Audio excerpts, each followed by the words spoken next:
604 Talk 107.3 FM, WBRP, mornings with Brian Haldane off and running. Brian here with you, John LaBeouf producing, getting you ready for a busy Tuesday show. And we're starting off at 36 degrees in downtown Baton Rouge on this Tuesday morning. Yes, we do have a really big show this morning. We got two guests in each hour.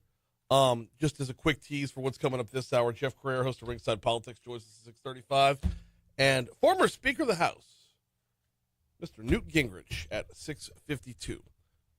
Give you the rest of the rundown in a little bit, though, because right now we got to get the top stories and trending.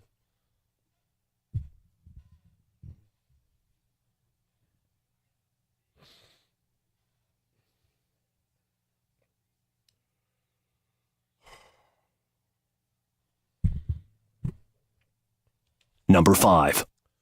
56-year-old Linda Mays' body was found in a room at the Regency Inn on Gwinnedale Avenue shortly before 6:30 p.m. Sunday night. Baton Rouge police officers said she had trauma to her body. Cause of death will, of course, be determined by an autopsy, but it is being investigated as a homicide. Number 4. 3 former Baton Rouge police officers, Troy Lawrence Sr. and Corporals Douglas Schutz and Todd Thomas, have lost their effort to get the disciplinary cases against them dismissed on summary judgment. Following a hearing Monday, the Municipal Fire and Police Civil Service Board, in a 4-1 vote, denied the request, but agreed to allow the officers a full appeals hearing next month. Number 3. The Southern University School of Nursing yesterday was named the best overall nursing school in the United States by nurse.org, a website that supports nursing professionals and students. They beat out Emory University, Florida State University, University of Michigan, and the University of Washington. This is the first time in the program's 39-year history that they've been named best nursing school by nurse.org. Number 2. The Louisiana State Board of Elementary and Secondary Education is joining forces with the state Supreme Court and the governor's office to tackle the growing issue of truancy and chronic absenteeism in the state's K-12 schools.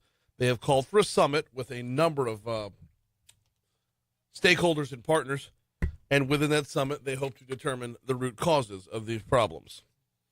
Number 1. St. George going to vote on salaries for their new governmental positions tonight. Interim city officials are going to be approving the pay for the positions this evening at their council meeting. In March, constituents will formally vote on a full-time mayor, police chief, and council. Currently, all those jobs are being filled by interim officials. Of course, Dustin Yates taking over as interim mayor. Todd Morris as interim police chief. You got 5 council members that were appointed by Governor Landry serving as well.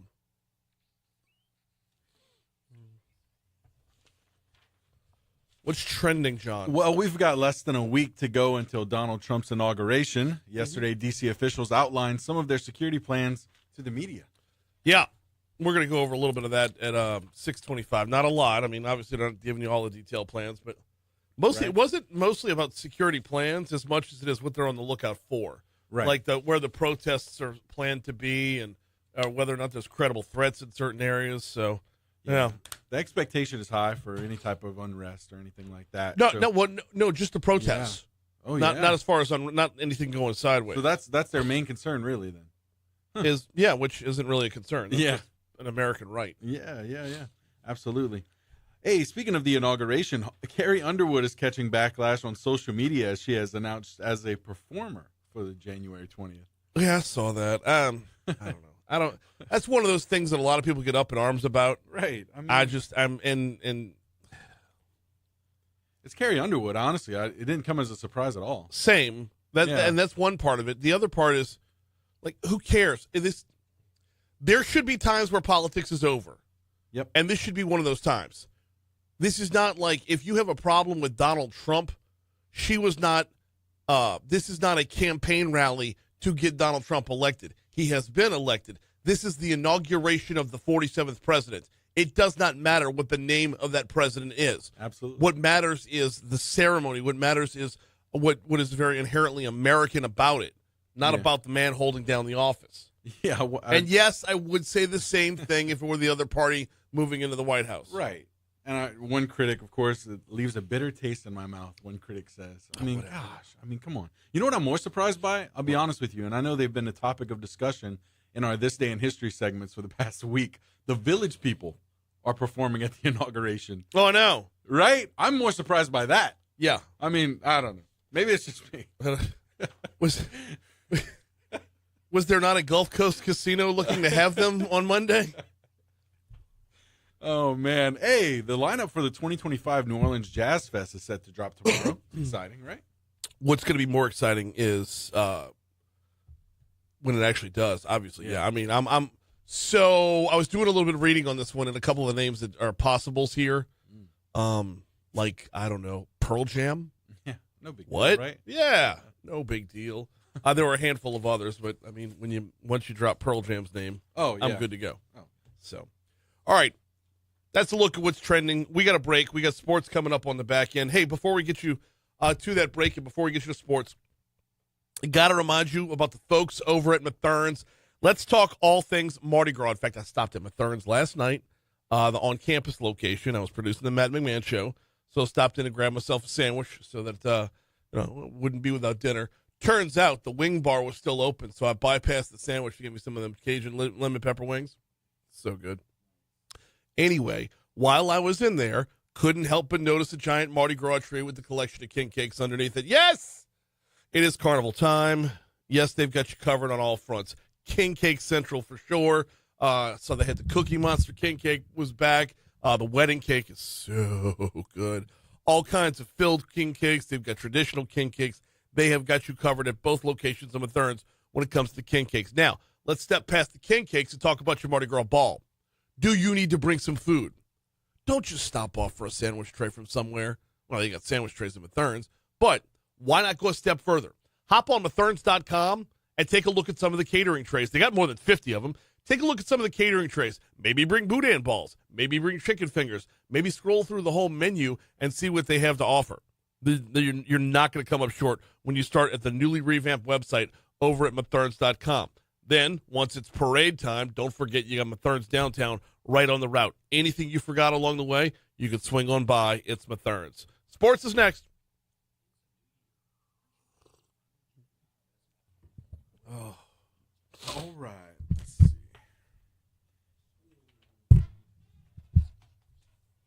Dang computer.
So the only clips, 16, 17, 18. What? Right here? Do what? 16, 17, 18 right here? Yeah. And then, was there And any more then clips or no? Sean McVay after that.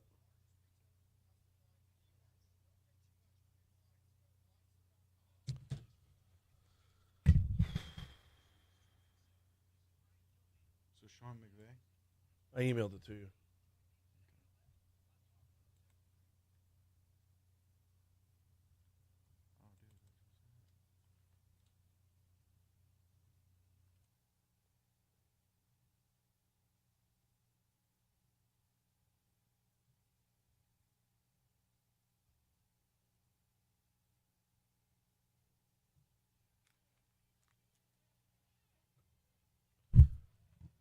Oh, 6:15, Talk 107.3 FM, WBRP, Mornings with Brian Haldane, rolling right along. It is sports time, and we got a lot of ground to cover here. Let's go ahead and start off with the New Orleans Saints. We'll start off with the NFL. New Orleans Saints had their worst season since the 05 season, the Katrina season, winning just 5 games. General Manager Mickey Loomis met with the media, I believe it was yesterday, like midday yesterday, and we might not be looking at a full revamp here, but how deep are the cuts going to go? We know that Dennis Allen's been fired. They're on a coaching search right now. We know they're in salary cap hell, more so than usual. What's this looking like?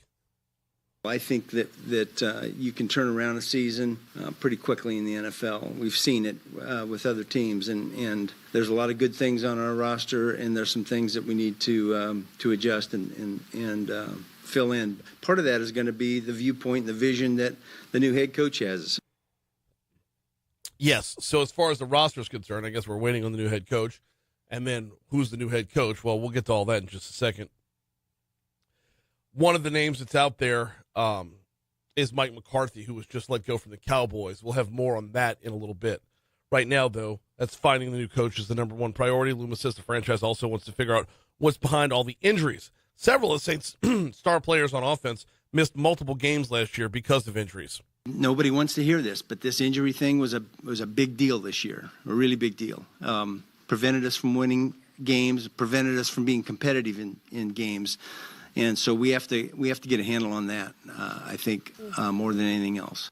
I would argue that being cap strapped prevented you from being competitive because other teams have injuries. Every team has injuries, and are still at look at the Detroit Lions. And go look at their training room. Go look at their medical room. And they're still at it. So I don't know if I buy in fully on that one, but okay, I'll engage. There's also a belief that Saints are not able to improve their roster through free agency because of that salary cap space that I just talked about. Now, in that press conference yesterday, Loomis pushed back on that notion. It's something we have to manage, but there's a lot of teams that have to manage their cap that way, and some of the ones that don't are going to have to at some point. So, I feel okay about where we're at. I think we're making progress from where we've been the last few years. So I'm feeling better about it. Okay. I mean, it's stark. When you look at the teams out there that are looking for a head coach, it is ridiculously different how deep in the hole the Saints are compared to everybody else. But they'll plug on. Meanwhile, in the NFL last night, the Los Angeles Rams had a home game on the road because of the fires in Los Angeles, taking on the Minnesota Vikings. And, man, was this a one-sided game. I didn't even pay attention to the second half because the first half was so lopsided. The Los Angeles Rams defense sacked Sam Darnold 6 times in the first half. I mean, that should tell you just about all you need to know. Your final score, 27-6. Let's talk about that misplaced team who didn't get to play the home game. Sean McVay talked about that in his post-game press conference. Man, I'm really proud of our team tonight. I thought, with everything that's gone on with our community, everything that these guys have gone through, I thought they epitomized and they represented the city the right way. You talk about sports offering a platform for people to come together, offer a little bit of temporary relief, and I thought the way that our team competed tonight was what it looked like, to stay connected, to stay together, just to fight the spirit, the resilience, all the different things that are great traits that this team has really built through the challenges that they've gone through over the course of this season, and I'm really proud of them. Did I say 27-6? It was 27-9. I'm sorry. I may have given you the wrong score right there. It was 27-9 was your final score. Moving from the NFL over to women's college basketball, LSU remains undefeated, 19-0 on the season, 4-0 in conference play, outlasting Vanderbilt last night, 83-77 your final score. 3 Tigers scored double figures. Actually, all 3 scored 20 or more. That would be Anissa Morrow with 23 points. She also had 15 rebounds. Michaela Williams had 20, and Flau'jae Johnson had 25. LSU men's basketball is at it tonight, hosting Arkansas. Both of those teams are winless in conference play, so the Tigers looking to move to the W column. You'll hear that on our sister station, Eagle 98.1. Here's the Fox Business Report.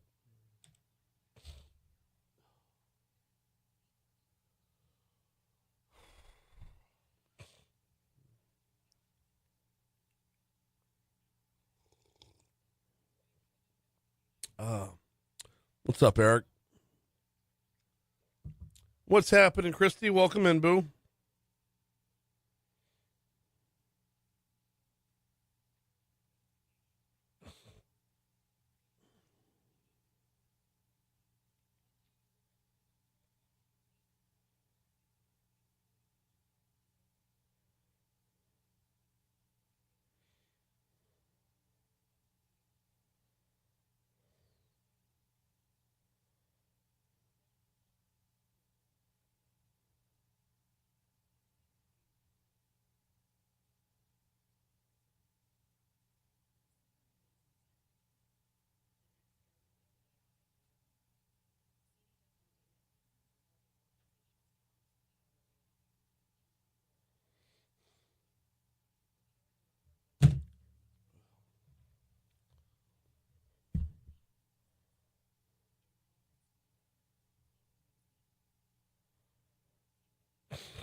We got a normal volume on I-12 westbound coming in from Livingston Parish, slow going around Denham Springs.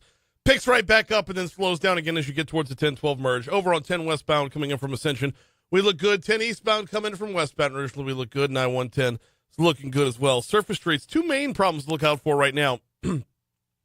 There is an accident in the roadway, Scenic and Airline, or Airline at Scenic is what it's being reported as, but I'm showing the main delays are on Scenic Highway right now. It's slow going right there because of a crash from about 5 minutes ago that is in the roadway. BRPD is working it. We're also looking at, from about 15 minutes ago, an accident with injuries, Scenic at Old Raifmeyer Road. So there's two right there on Scenic that, well, they're not right side by side, but both involving Scenic Highway that you need to look out for. And also one more that's on the board right now is a crash that's been moved off the roadway, East Robin Hood at Stockton. That's right in the middle of Sherwood Forest subdivision. So probably not part of your morning drive, but that's really good traffic from the Shop Hill Star Traffic Center.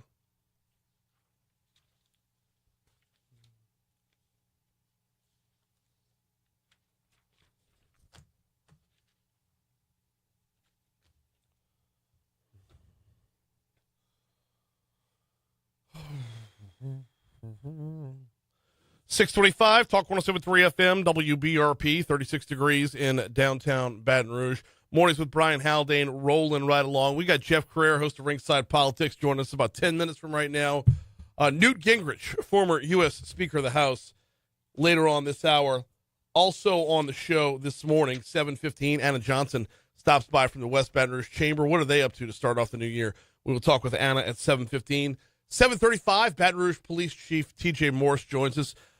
Yes, we'll go through the obligatory, how did 2024 wrap up with crime, homicides and whatnot.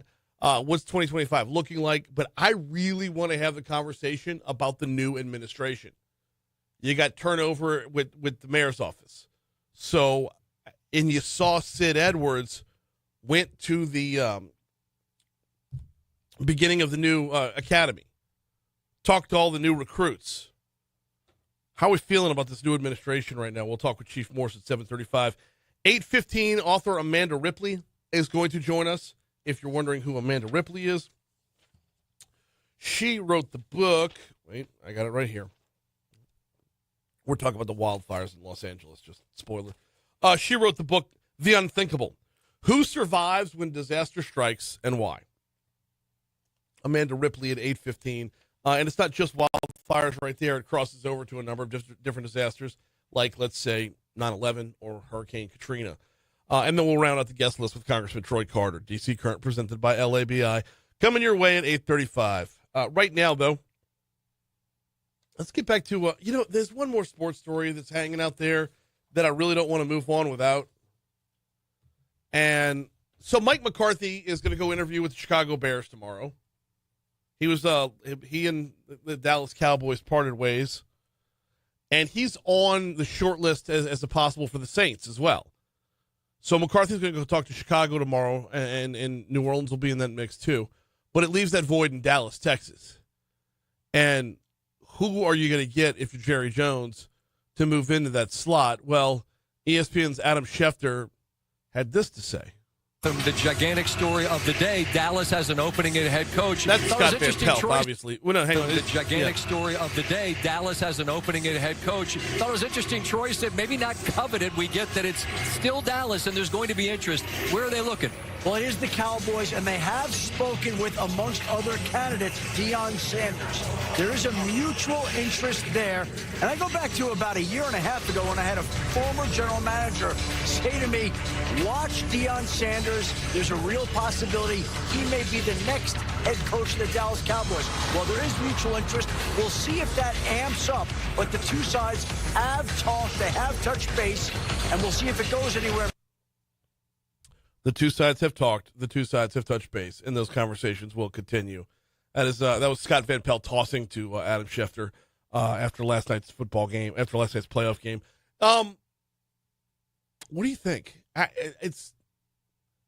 trying to get a grasp on whether or not this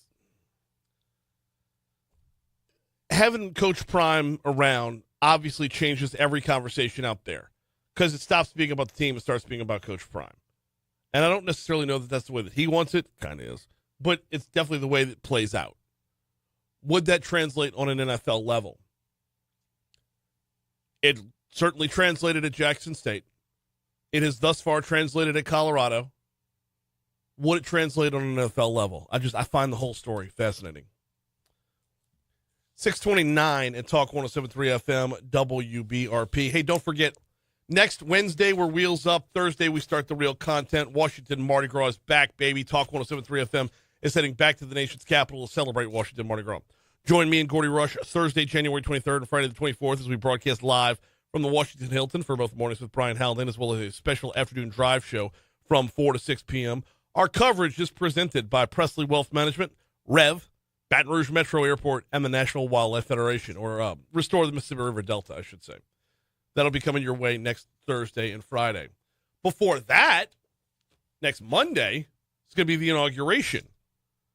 ABC's Nicole D'Antonio has this report. With 6 days until Donald Trump's second inauguration, security preparations are in full swing. Anti-Trump protests are planned for Monday, but authorities report no credible threats. 25,000 law enforcement officials will be on duty, including 4,000 officers, 7,800 National Guard members, along with a fleet of drones, numerous tactical teams, counter snipers, and 30 miles of fencing. Sirens screaming down the avenue. Country star Carrie Underwood will perform along with disco icons The Village People. So funny. All right. Overwhelming numbers, 25,000 law enforcement officials. I mean, that's pretty darn incredible. Here's news.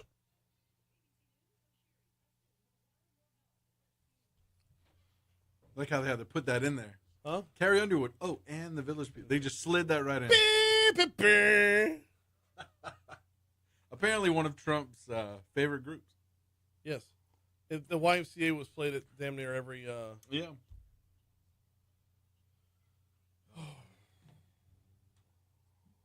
I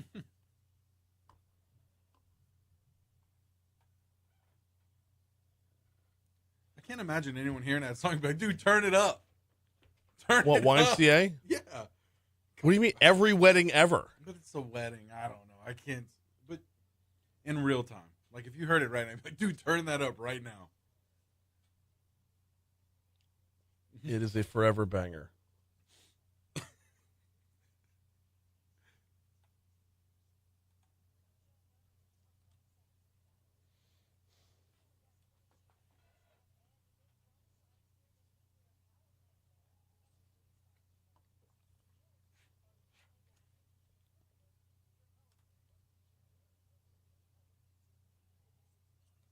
What was the better song, though? Macho Man or YMCA? I don't know. YMCA by far, Really? yeah.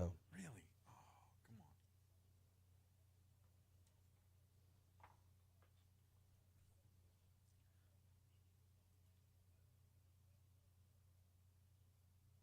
Debbie asks, didn't Village People tell Trump to quit playing the song? I don't know. Would you even listen if you're Donald Trump? It's like, Right. I love the song. You're like, you know what? Not only am I going Screw. to not play it, but I'm going to invite you to come perform Right. it. And for the right amount of money, Village People are like, okay, we'll do it. Right. You know what the right amount of money is? Like $1 on a fishing string, like that State Farm commercial. Oh, almost got it. Almost got it. Byron asks, the Village People are still alive? I wonder if they have been practicing their arm letters at home.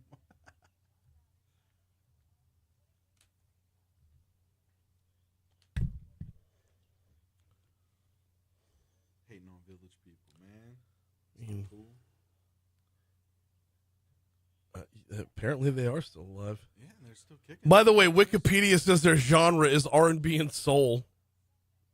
I mean, disco is a genre, Wikipedia. Right. Disco, come on. Well, no, it says right here, Village People is an American disco group, but under genre it says R&B soul. Oh, come on.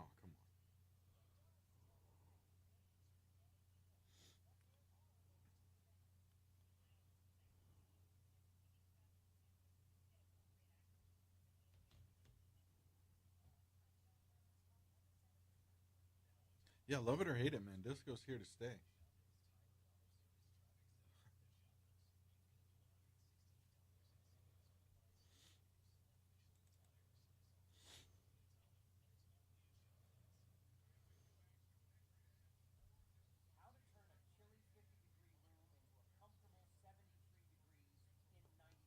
You can't do it with that little thing. Shut up.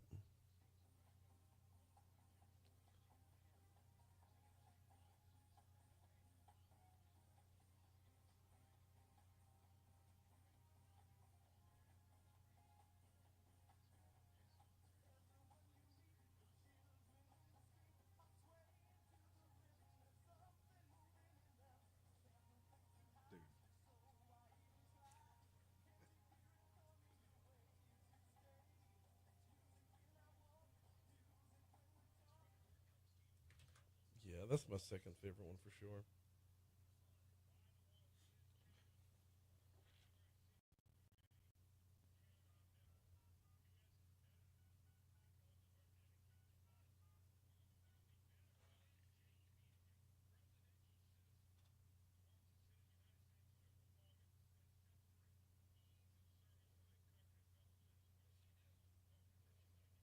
Hello, good morning, sir. Hey, looking to have you up here in just a few minutes. Doing well. How about yourself? Good. Yeah, we'll have you on here shortly.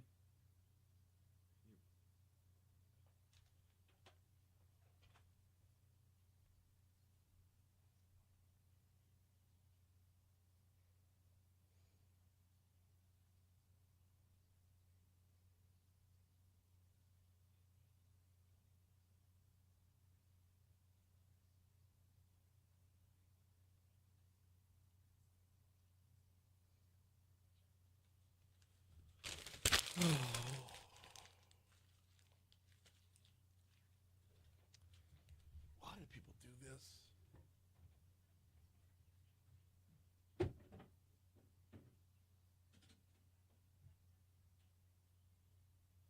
It's a king cake downstairs from Oak Point.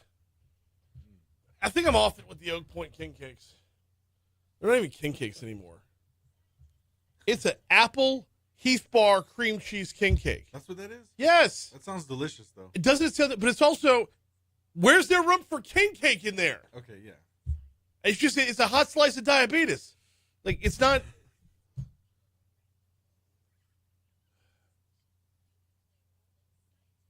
So what's your go-to king cake? Just keep it simple, plain and simple. The simpler, the better. Yeah.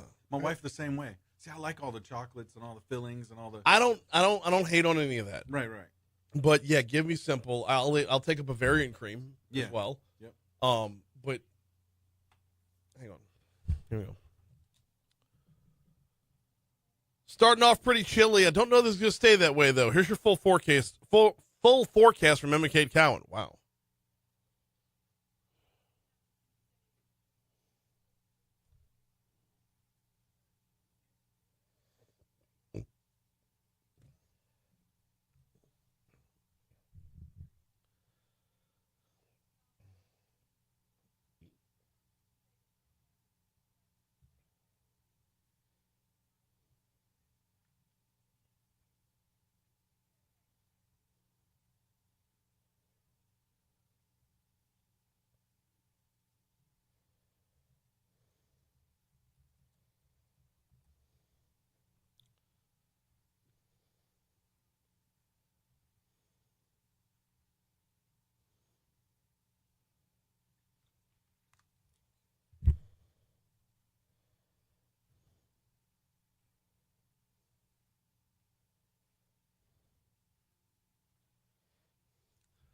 .638 Talk 107.3 FM WBRP. Mornings with Brian Haldane rolling right along. John, you thought I was messing around. I was not messing around. What? If you can't catch the Village people at the inauguration, I'm sure you can catch them at a casino somewhere. Right? Yeah, well, March 8th, they'll be at the Fantasy Springs Resort Casino Special Events Center. That's in Indio, California. There we go. And then March 22nd, they'll be at the Edge Pavilion at Edgewater Casino Resort in Laughlin, Nevada. I told you, you'll get the. It doesn't take just inauguration for the Village people. They'll show up. They'll show up. You ask what time the concert starts, they say, what time can you get here? Yeah. All right. Every Tuesday, we check in down in New Orleans with our good buddy Jeff Crouere, who joins us now. Jeff, is YMCA the Village people's best song?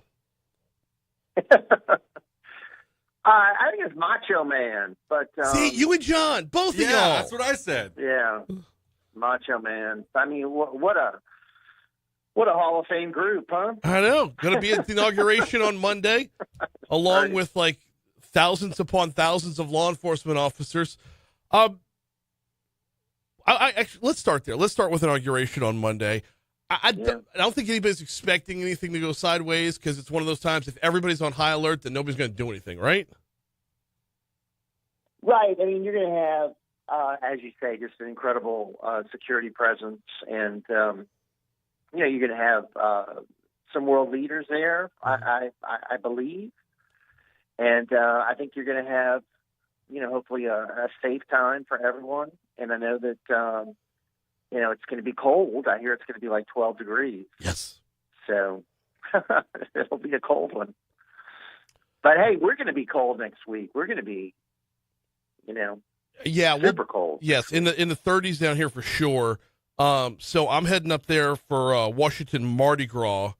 That's another few days later, right? Yeah, so that doesn't I'll leave on Wednesday, where the high in Washington D.C. is 31 and the overnight low gets down to 18.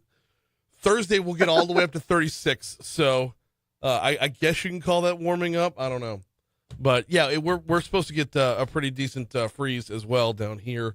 This kind of actually transitions us right here.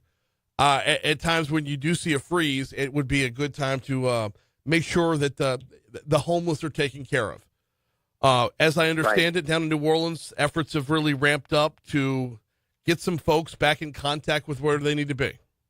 Well, another big event, of course, is the Super Bowl. Yes. And there are a lot of preparations going on as far as you can imagine, security after the Bourbon Street terrorist attack, but also the homeless. And we've got some areas around the CBD and the French Quarter where homeless encampments are, huge.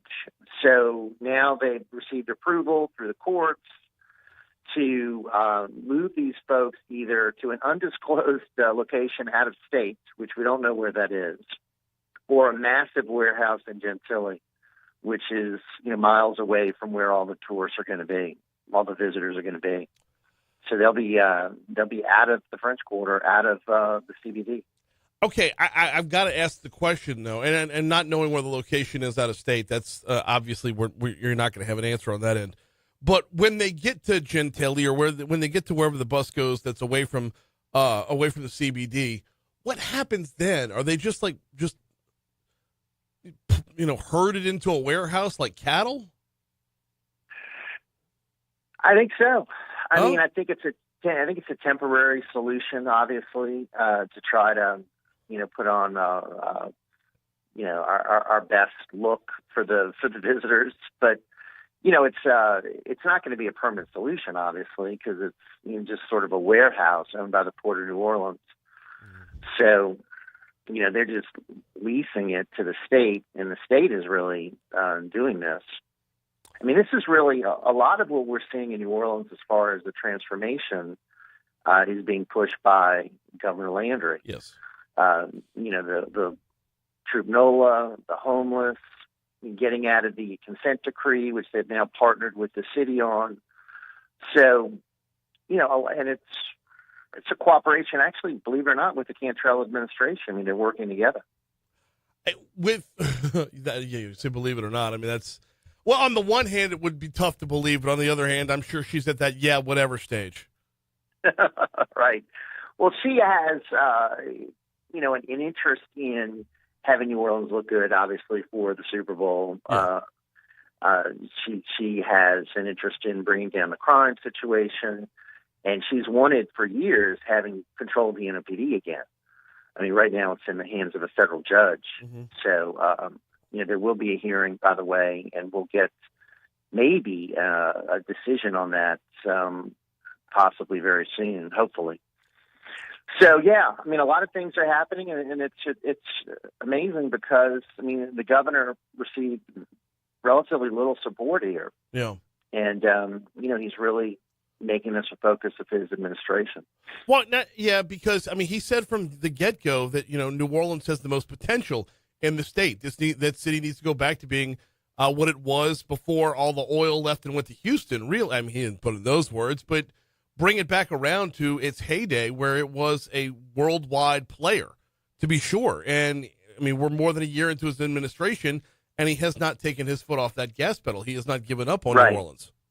Right. I mean, Gateway to the Americas, all the different we were second in the country back in like 1890 population, and I think we were still number 15 in 1960.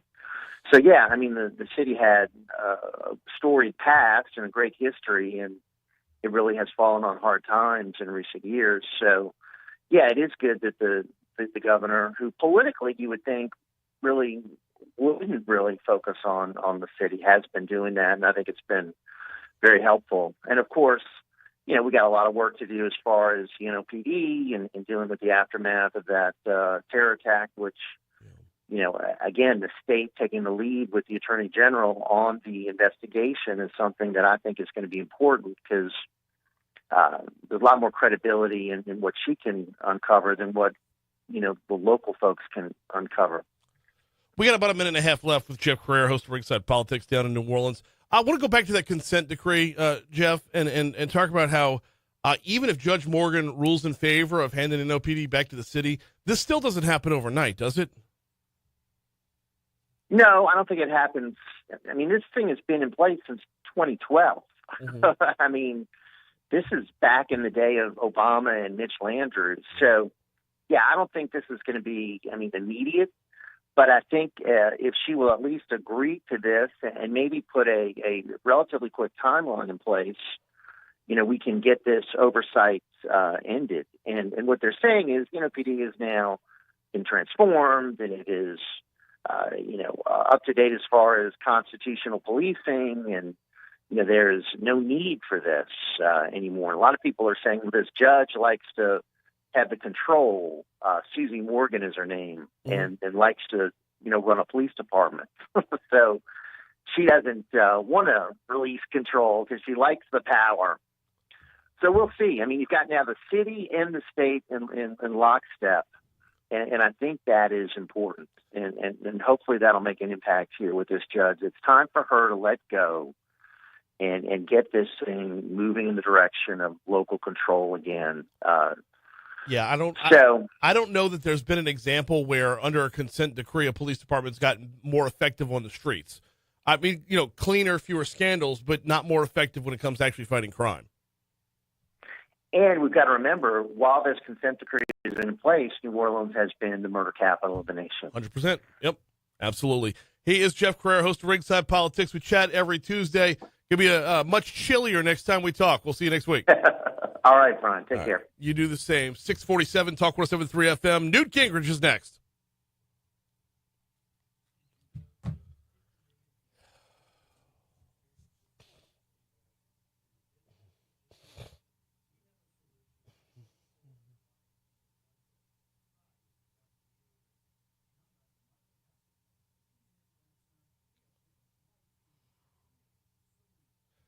Sarah.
Is United Rentals buying H&E Equipment Services?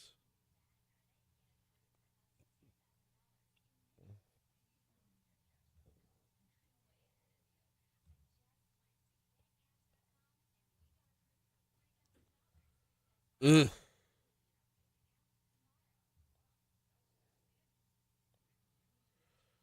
I was looking up Sarah.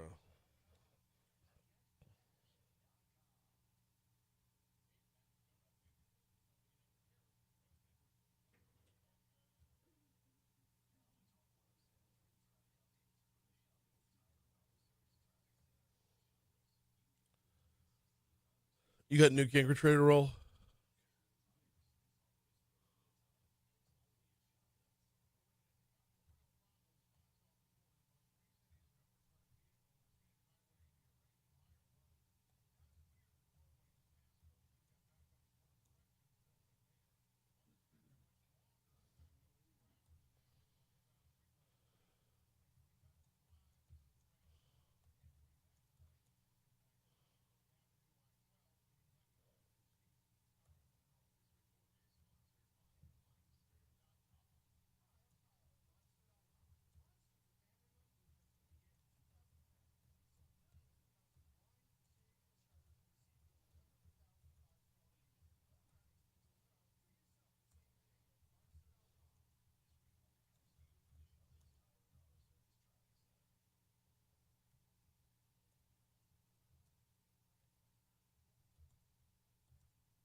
Oh, man. Logistics, y'all. Logistics. John Weibel. Dang, Keith asks, what's more overrated, king cake or Girl Scout cookies? Girl Scout cookies. Absolutely. 100%.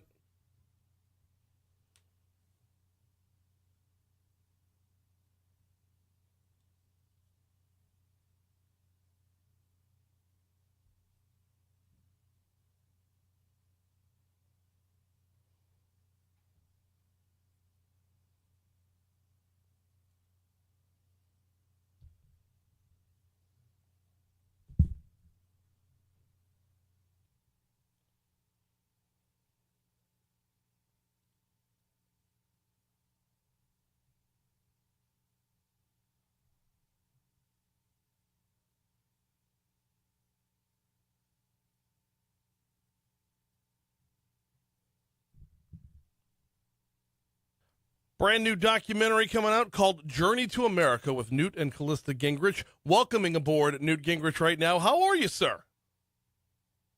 I'm doing great, and I'm delighted to have a chance to talk to you about Journey to America and the program that will be on PBS Tuesday night at 10 o'clock. And I think it's a very important topic to remind people that legal immigrants have made America a much better, richer, more secure country.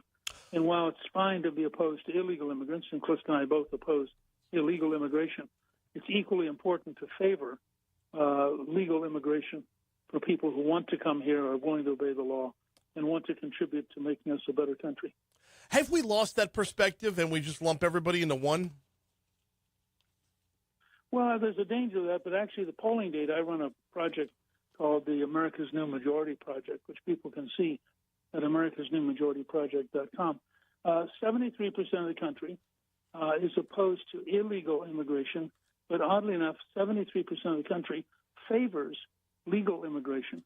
And so we wanted to reinforce with the 3/4 of the country that favors legal immigration that there are good, sound, historic reasons to believe that people who come here legally make us a better, richer, more secure country and make us more extraordinary. And I think the 9 people that we picked for Journey to America fit that, and we're very excited by it, and we think that hopefully it's going to have a very positive impact on the national discussion on immigration. We're talking with Newt Gingrich, former Speaker of the House, talk about the Journey to America. Okay, how did you decide on the 9 people? Because as I read through the list of who is featured on the show, it's diverse and amazing in what they've brought to the table for our nation. Well, we started with a much bigger list of thinking about people, and what we wanted were people who had genuinely made a difference. But we wanted a range. We didn't want them just to be all famous people or all rich people. Mm-hmm. So we go, say, from Henry Kissinger, who, of course, is extraordinarily famous, who came here in the 1930s fleeing Nazi Germany, and his story is wonderful. And I think it was probably the last TV interview he made before he passed away. Then we go to somebody like Maria Dom, who grew up in an orphanage in Siberia, came to the U.S. legally, joined the Marine Corps, and became the first woman ever certified as a combat Marine infantryman.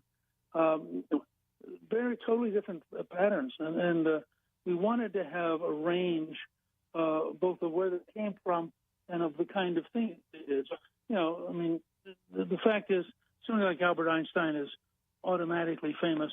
At the same time, we really wanted Mother Cabrini, who is a saint, who really came to America to help poor Italian immigrants and ultimately in America. And she now has a shrine in New York, and her organization now extends into 40 different countries. These are great human stories. We're talking with Newt Gingrich about Journey to America. Speaker Gingrich, I want to talk about when you put together a list like this, diving into their backgrounds, how important is where they're from compared to where they're going? I think where they're from is almost irrelevant. What matters is if they have integrity, if they're willing to work hard, if they have big dreams. I think, for example, in this particular list, you have an Austrian you have a German, you have a Russian, you have a Ukrainian, you have an Iranian.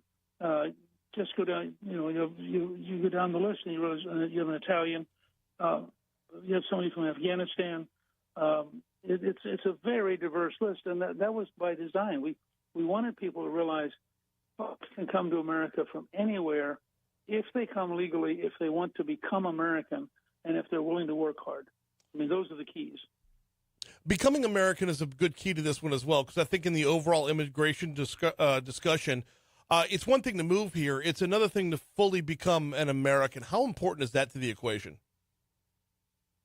It's 100%. I mean, we were doing fine accepting large numbers of immigrants legally as long as we had a system which Americanized them. And then along came the modern left. The modern left didn't like America, didn't like the idea of culturally getting people to become American, and basically wanted to create chaos. I mean, you cannot have people come here from 100 countries and not learn to live with each other, not learn a common language, not learn the rule of law and the Constitution.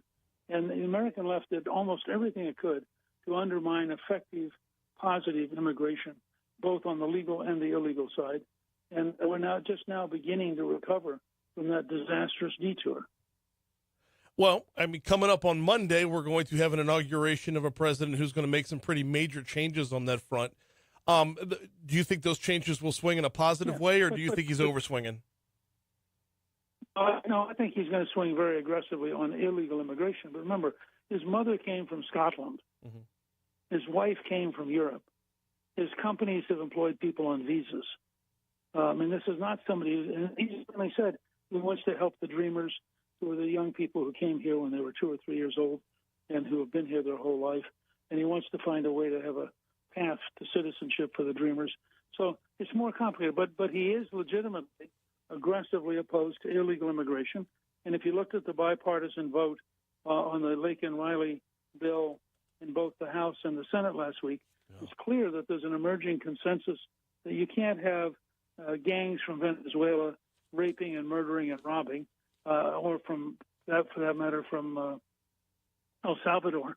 And you're going to have to do something pretty decisive to regain control of your own country. Journey to America will be on PBS this evening at, I believe you said 10 p.m. Eastern, 9 p.m. for us here in the Central Time Zone. What's next for Newt Gingrich? That's right. But by the way, I should say, if you do miss this, you can go to pbs.org or to PBS app and pick it up later on in streaming. Well, I'm working on a book for next summer on the crossroads we're at and the opportunity for America to sort of relaunch into an amazing second half of the 21st century. And I'm very much an optimist between, you're talking about, for example, space or nuclear power or artificial intelligence or breakthroughs in healthcare. I really think we're at the beginning of a generation that will be almost a golden age of American achievements. And so I'm very much looking forward to it. All right. Got to get you back on when that one comes out for sure. He is Newt Gingrich. The documentary is called Journey to America. Can't tell you how much I appreciate a couple minutes this morning. Great to be with you. Thank you. Coming up on 7 o'clock at Talk 107.3 FM, WBRP. We need a break for news. We'll hit up ABC News. We'll hit our traffic. We'll hit our weather in hour 2. Anna Johnson from the West Baton Rouge Chamber slated to join us, and Baton Rouge Police Chief TJ Morse as well.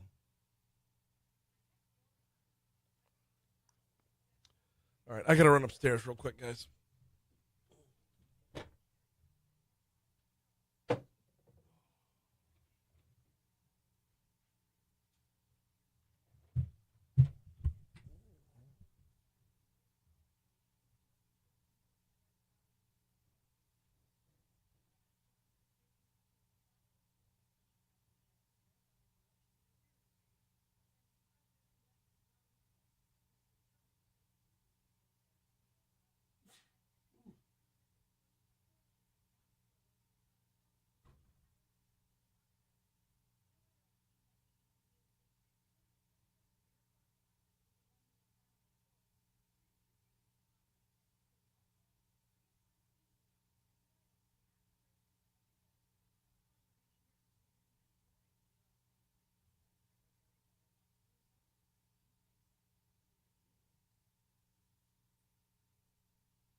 Damn it.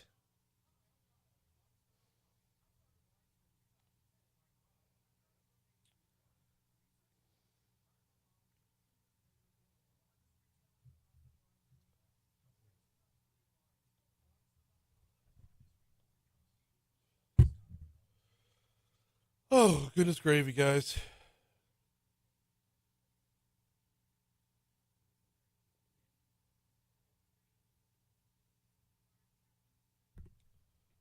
All right.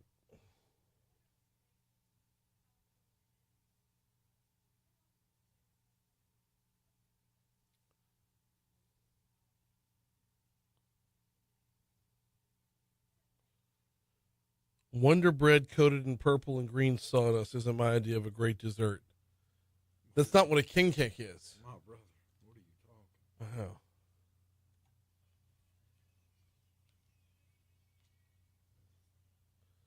Wait, I don't know. Patrick, I'm just now seeing your comment, and I don't know what it's about because it was a while ago.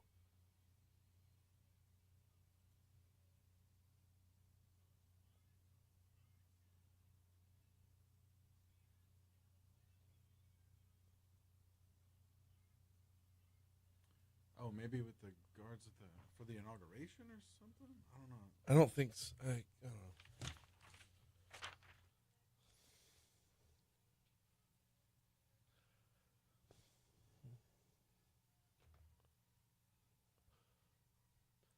.705 Talk 107.3 FM WBRP. Mornings with Brian Haldane rolling right along. Hour 2 coming your way right now. Brian here with you. John LaBeouf producing. Got a busy second hour checking in on the west side. Anna Johnson from the West Baton Rouge Chamber slated to join us about 10 minutes from right now. What are they up to? What are they working on for 2025? We will chat with her in our next segment. Also this hour, Baton Rouge Police Chief T.J. Morse joining us. Of course, we're going to have the obligatory numbers conversation, right? How did 2024 end? We saw the number of homicides we had. Interestingly enough, bigger number of homicides parish-wide versus city-wide. Well, I'm sorry, parish-wide this past year versus the year before. Actually skews the numbers a little bit when you think about Baton Rouge homicides. Generally, we think of what's inside the city limits. Well, no, this counts all of it. So when you see that 113 number, it's bigger than just the city. But aside from the numbers, I want to talk about the turnover in administration. How are things working with the new mayor president? He came out to the opening day of the new recruiting class for the academy. We'll have that chat. TJ Morse joining us at 7:35. Right now, though, top stories and trending. Let's roll.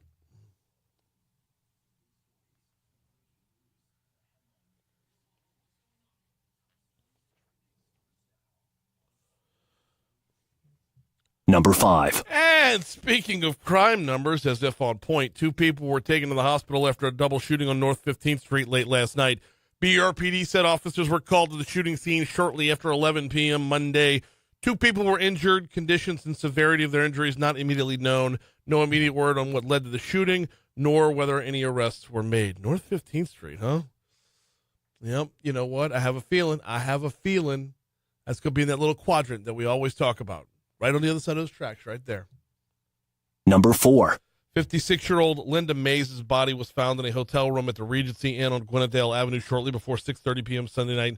BRPD officers said she had trauma to her body. Cause of death will be determined via an autopsy, but this is being investigated as a homicide. Number 3. 3 former BRPD officers, Troy Lawrence Sr. and Corporals Douglas Schutz and Todd Thomas, have lost their effort to get their disciplinary cases against them dismissed on summary judgment. Following a hearing Monday, the Municipal Fire and Police Civil Service Board, in a 4-1 vote, denied that request, but agreed to allow the officers a full appeals hearing next month. Number 2. The Southern University School of Nursing yesterday was named the best overall nursing school in the United States by nurse.org, a website that supports nursing professionals and students. They beat out Emory University, Florida State University, the University of Michigan, and the University of Washington. This is the first time in the program's 39-year history that they've been named best nursing school by nurse.org. Number 1. I can't imagine nurse.org has been around for 39 years. That's neither here nor there. The Bessie Board is joining forces with the state Supreme Court and the governor's office to tackle the growing issue of truancy and chronic absenteeism in the state's K-12 schools. They and a number of other stakeholders and participants are calling for a summit to be held to determine the root causes of the problem.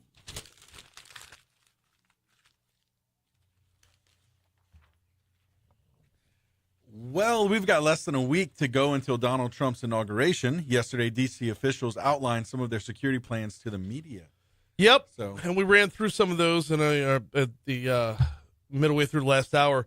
That would include 25,000 law enforcement officials on duty. 25,000 law enforcement officials on duty, including 4,000 officers, 7,800 National Guard members, along with a fleet of drones, numerous tactical teams, counter snipers, and 30 miles worth of fencing. The drones is interesting to me. yeah. All the rest of it is an overwhelming presence. But with all the drones that we've been seeing lately, What's your concern? What are you thinking? No, because I know when I say things out loud, that's when things happen. Like January 6th, like the dead body off of Spanish Town Road.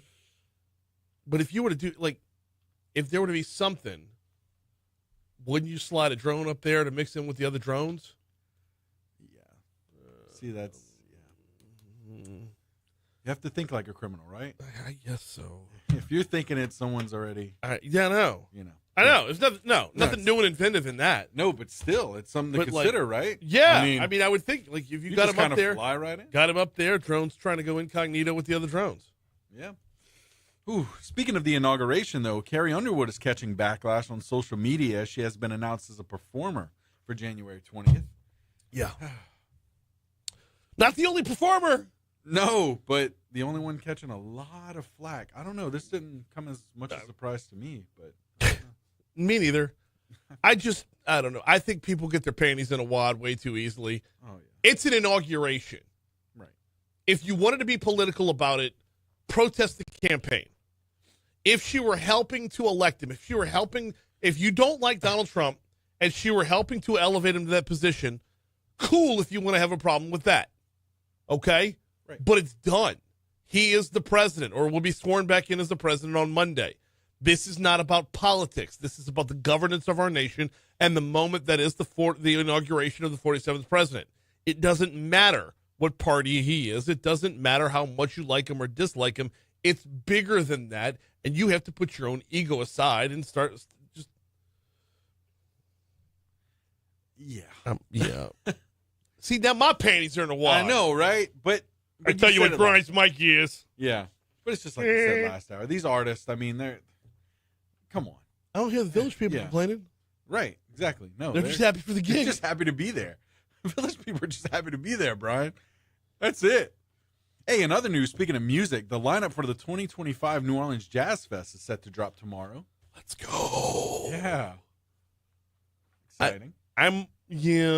So the folks at NOLA.com did a deep dive. Was it NOLA.com or was it WWL? I think it was NOLA.com. Did a deep dive in possibilities. So they brought up all these major artists and where their tours were headed, yes, and who had something near New Orleans with a gap within the last weekend of April, first weekend of May. Yeah. And man, Pearl Jam's the number one. I'm looking at that right now, actually on NOLA.com. Yeah. So okay. It's there. You see some of those other names up there? Yes. Like Jelly Roll? Yeah. Yeah. No surprise there. That's awesome. It's really exciting.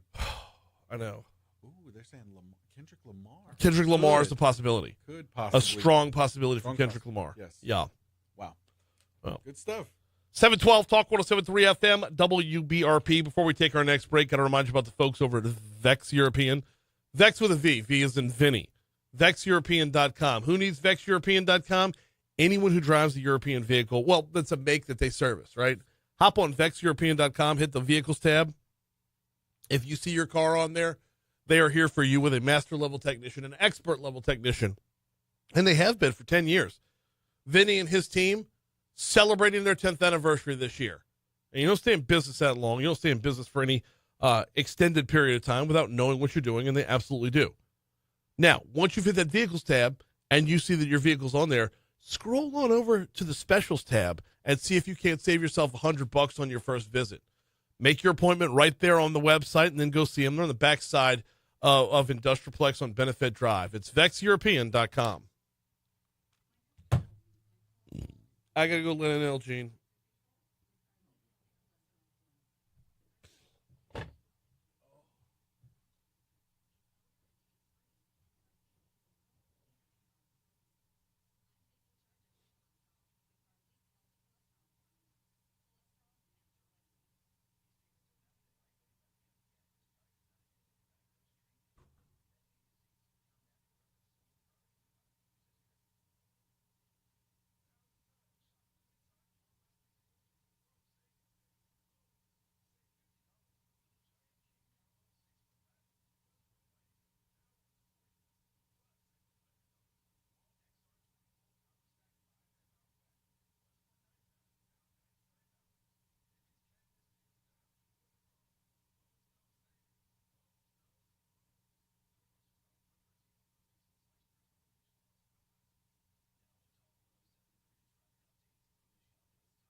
Are y'all both on with me? Or? Yeah. I can stand. Look, why don't you sit? No. You got this chair. Oh. I mean, it's really just awful. Oh my gosh. No, Ashley's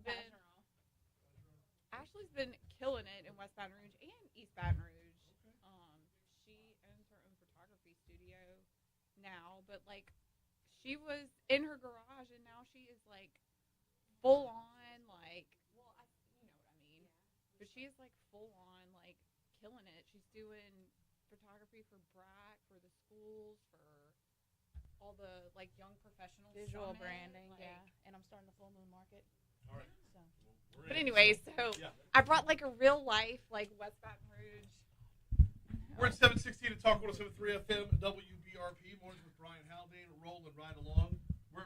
You got me yet? No, there we go. All right. 716 Talk 107.3 FM, WBRP. Mornings with Brian Haldane, rolling right along. Time to check in on the west side with the West Baton Rouge Chamber is Anna Johnson. Anna, good morning. How are you? Good. How are you? I'm doing very well. You've brought a friend this morning. I did. This is Ashley Bergeron. She is a small business owner, but she's also on our board. So welcome aboard, Ashley. How are you? Good. Good morning. Boy, let's get that mic right up to you there. Right up to me. Good morning. I'm great. How are y'all? y'all? That's better. Doing well as well. Let's start with your story. Tell us all about you and your business and everything. Well, I'm the small business owner of Studio C323, which is a photography studio. I specialize in visual branding. I work with a lot of small business owners day in and day out, predominantly female, but I do take male clients. Mm-hmm. It's all about building confidence in front of the camera, but also getting those visual branding photos that you need to really captivate your audience. What was the name of the company again? Studio C323. Studio C323. Yes. Is there a story behind that name, or is it the address of something? It's my favorite Bible scripture. It's Colossians 3:23, and it stands for whatever you do, do it with all your heart. Fantastic! All right, right up the blocks. So you said you predominantly female clients, but you do take on male clients. Yes. To do what? Visual branding means what? So it's content imagery. So everything you post from websites, blogs, social media, of course, it's about capturing engaging images, but also authentic. It's about pulling out the energy of a client and showing that to their audience. Mm-hmm. You know, so it takes a special type of personality to really work with people and have them be themselves in front of you. What types of businesses do you feel are in your wheelhouse? So I work with anyone who is just beginning to seasoned business owners, because we all need rebrands and refreshes, transformations, and, just starting out. Yep. You also work with Anna over in the West Baton Rouge Chamber. I do. All right, let's talk about your work over there. This is what we're here for today. Okay. Where do I start? I mean, so Ashley's also our communications chair, too. So that's really everything from social media to being an ambassador for the chamber to being my eyes and ears in the parish for any kind of marketing collateral that we're missing with other businesses. So, I mean, it's a lot. We got a lot going on, Brian. You do have a lot going on, which is why you're here for an update as well. So I'll tell you what, let's just go ahead and pivot to that right now. What are y'all looking at? Oh, gosh. So we have some big stuff in the air right now. One thing that we're working on this year is kind of that business retention and expansion piece of the chamber. So we've got a lot of great momentum right now. There's a lot of interest in West Baton Rouge. There's a lot of new things coming up. And so, but we want to make sure that we're not sidelining our existing businesses. And so we've had some meetings with LED. We actually met with them yesterday to kind of talk about some of the things that we want to implement in 2025, and then, 2, 3, 4, 5 years out. What does that look like? And then also we're kind of eyeing, what's coming up in the legislative session this year, tax-wise. It's a fiscal year, so everybody's, kind of scurrying around, getting ready for DC Mardi Gras. Like the politicos are talking, so yes. We're trying to figure out, what that's going to look like for businesses this year. Like even this year, like that, the services bill, like Ashley's business would have been affected. And so it was we were kind of doing that ebb and flow for a little while. And so we're trying to kind of go ahead and get ahead of the, what's going to happen there this year too. The fiscal session is going to be an interesting one because of how much attention is being paid to insurance right now and should be paid to insurance right now. And it's not looking like we're going to have a special session on insurance, so it's going to get folded in, which means everyone's going to be distracted on the mission at hand. You know what? I'm not even going to say anything about that. That is the trigger. No, I know. I feel like nobody's looking at Brian asked me to be on the show. Like he knows which buttons to push with me because he knows like whenever the mics go on mute, I'm going to tell him how I really feel. No, I know. And that's why we bring you on here, is because when the mics are on, you need to tell us how you feel too. I know. We got Anna Johnson from the West Baton Rouge Chamber. We went over last time you were on, which was a little over a month ago, I guess. We talked about some of the wins of 2024. Yeah. How do you take those wins and capitalize on them in 2025, specifically for the companies that are coming to town? Oh gosh, I mean, you ride the momentum, right? You know, we were Chamber of the Year, Medium Chamber of the Year last year in Louisiana, so you use that as a tool in your arsenal whenever you're trying to attract these businesses. You know, it's a community effort. So we're only as good as our businesses. So if we're not doing something right, then our businesses are going to start to pull away. The funds are going to start to pull away. But when you're doing something right, that's when, you know, the money kind of flows in. And then you have people like Ashley who can speak for you and say, like, you need to be a part of this. You need to talk to this person. And to her credit, and this is why she's a great board member, is like she does. She brings us people, or she says, hey, you need to plug in here, or vice versa. She brings businesses to us and says, like, hey, you'd be really good here, or hey, have you thought about our small business summit, or, you know, whatever it is. And so it's really kind of a bragging tool. I hate to say it, you know, like when you get a trophy, like, you know, everybody always says you get the bragging rights for a year or whatever it is. Right. I mean, it really is. Like, we're going to kind of ride that as long as we can. So I guess the follow up there is the how. Isn't that the tough part? Isn't it always? Yeah.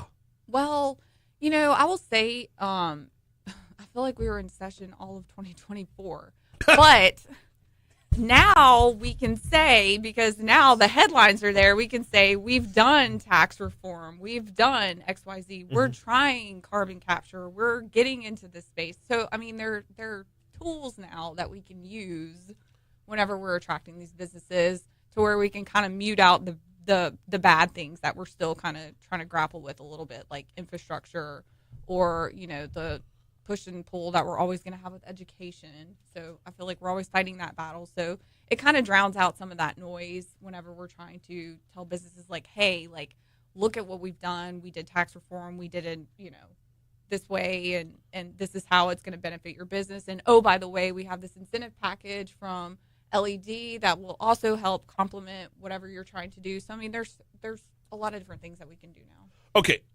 let's break this down from a couple of different perspectives. Turnaround time from, yes, we tackle tax reform. Yes, we're making moves on the insurance front. Yes, we're doing things legislatively. We're rewriting laws to make it more business friendly. Turnaround time to get that message from the state capitol out to the businesses that you're trying to recruit. What does that look like? 100 years. Okay. I mean, you know, I've said this, and I'll say it again, and I'll keep saying it. We did it super fast, and that's okay.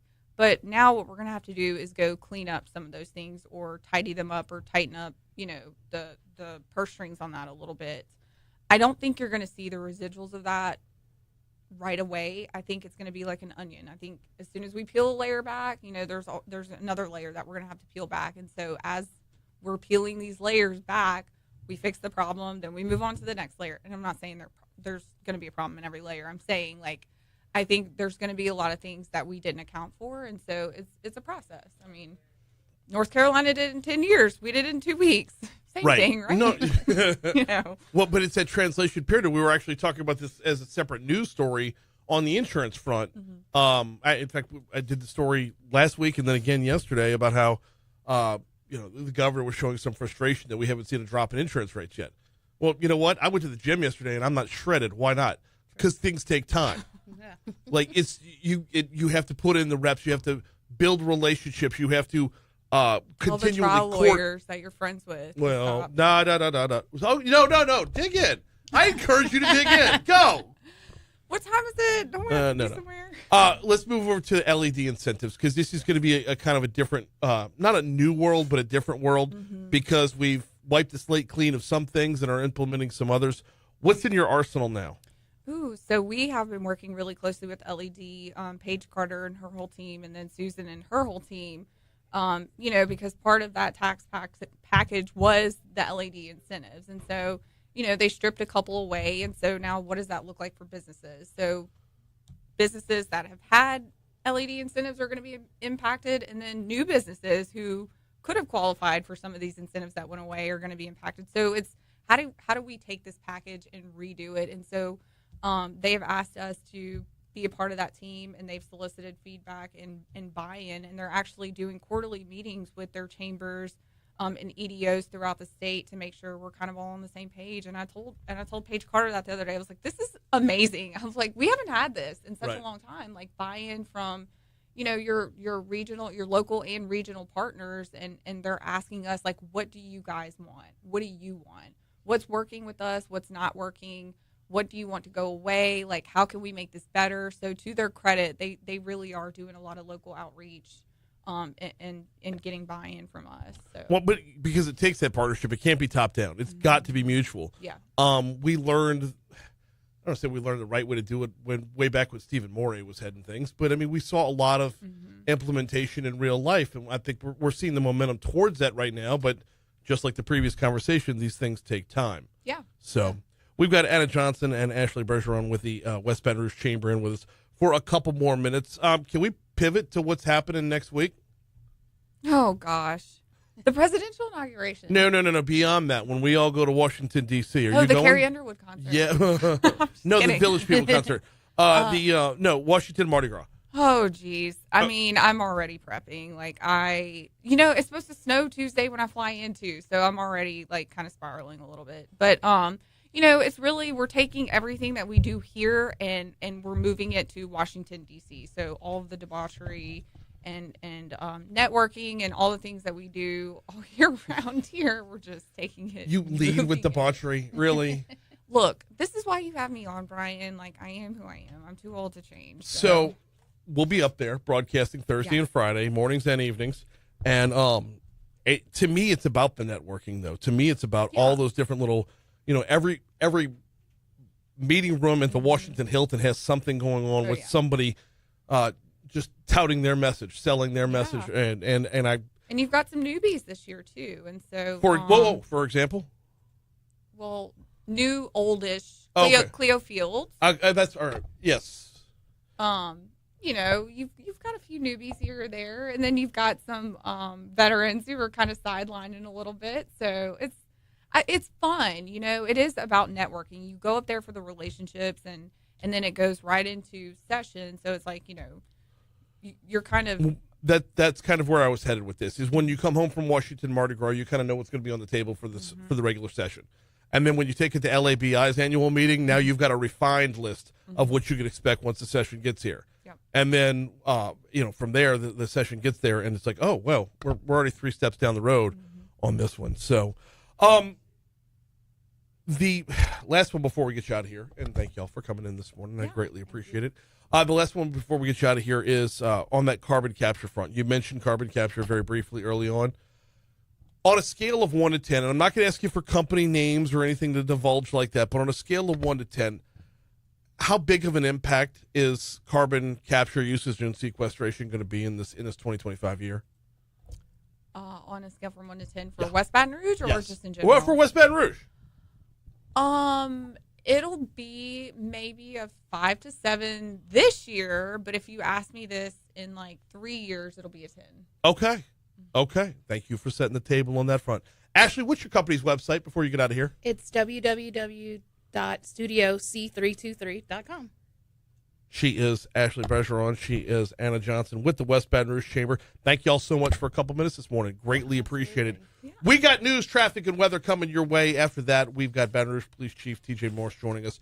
Let's talk about crime numbers from 2024. Citizens Academy is on the way back, but I also want to talk about the new administration rolling in and how that relationship is building. Right now, time for news on Talk 107.3.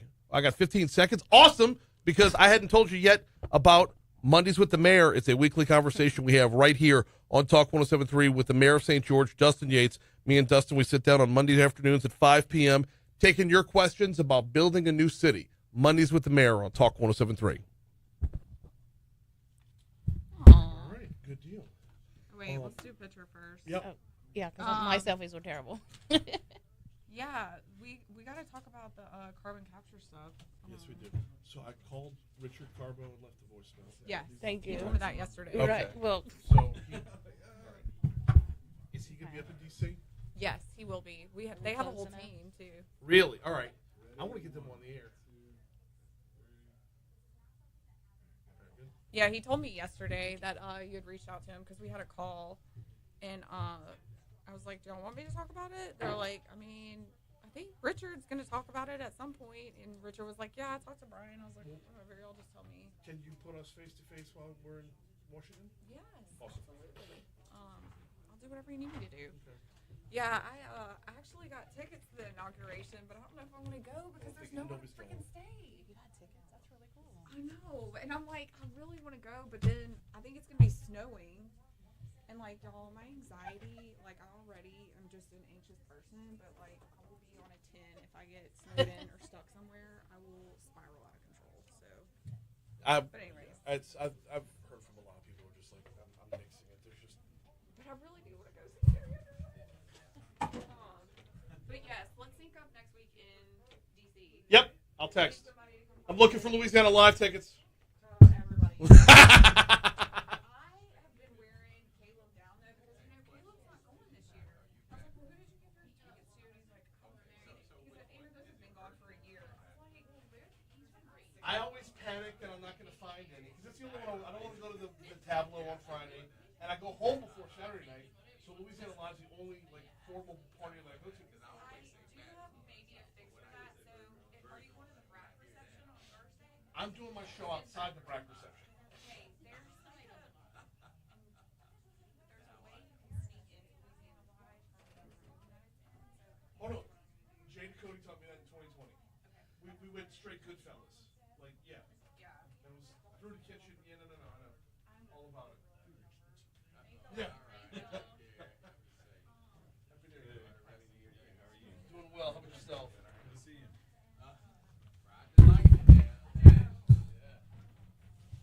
Elgine's out here trying to tase people. I know, I hear you. No, it's a terrible pitch to get people to do this. Hey, join the Sins Academy and come get tased. See, but the thing That's is, like, people don't want to get tased. I'm remarkably intrigued by the idea of getting tased. My dad did it. I don't know why. But at the same time, though, every person in my family has died of heart problems. So I don't think, I feel like it's a bad idea for me.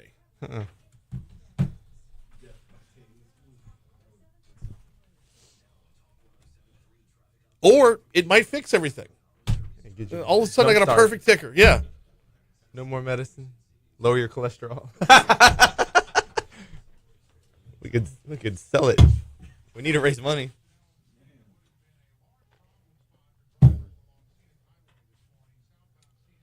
So we'll talk just 2024 numbers in the year. How's 2025 starting off? Elgene mentioned Citizens Academy is on its way back, but I really want to talk more about the relationship with the new mayor. Okay. It seems like y'all are off to a good start. Really are. So, which was really solidified when I saw the Advocate writing an article about it. Is he staying? Which did anybody say anything? Yesterday was my 1 year anniversary. Really? Chief. All right. Well, congratulations. Officially 1 year in. It's been a short year and a long year all at one time. Oh, I bet. Because it feels like sometimes I'm like, man, it's been a year already, but then sometimes it's been like, golly, only a year.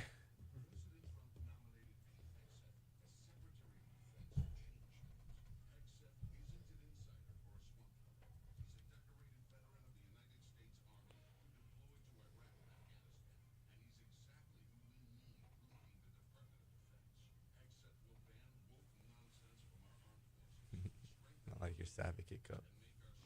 Oh, thank you.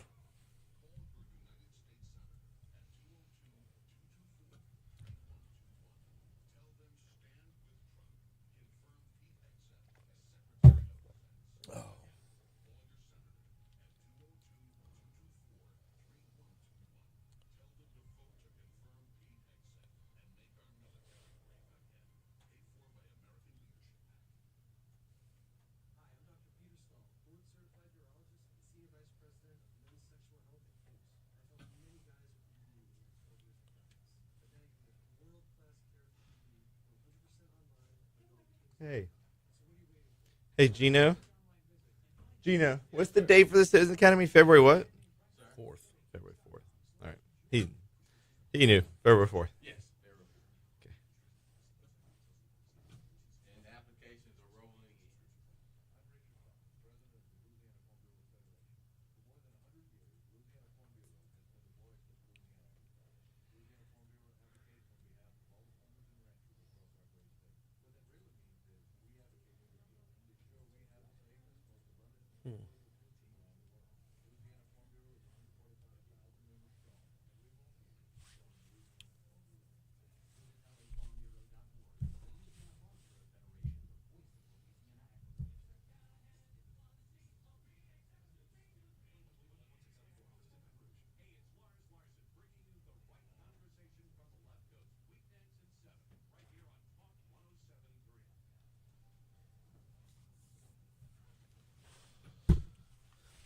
Definitely a chilly start to the morning, but will it stay that way? Here with your forecast is WBRZ meteorologist Emma Kate Cowan.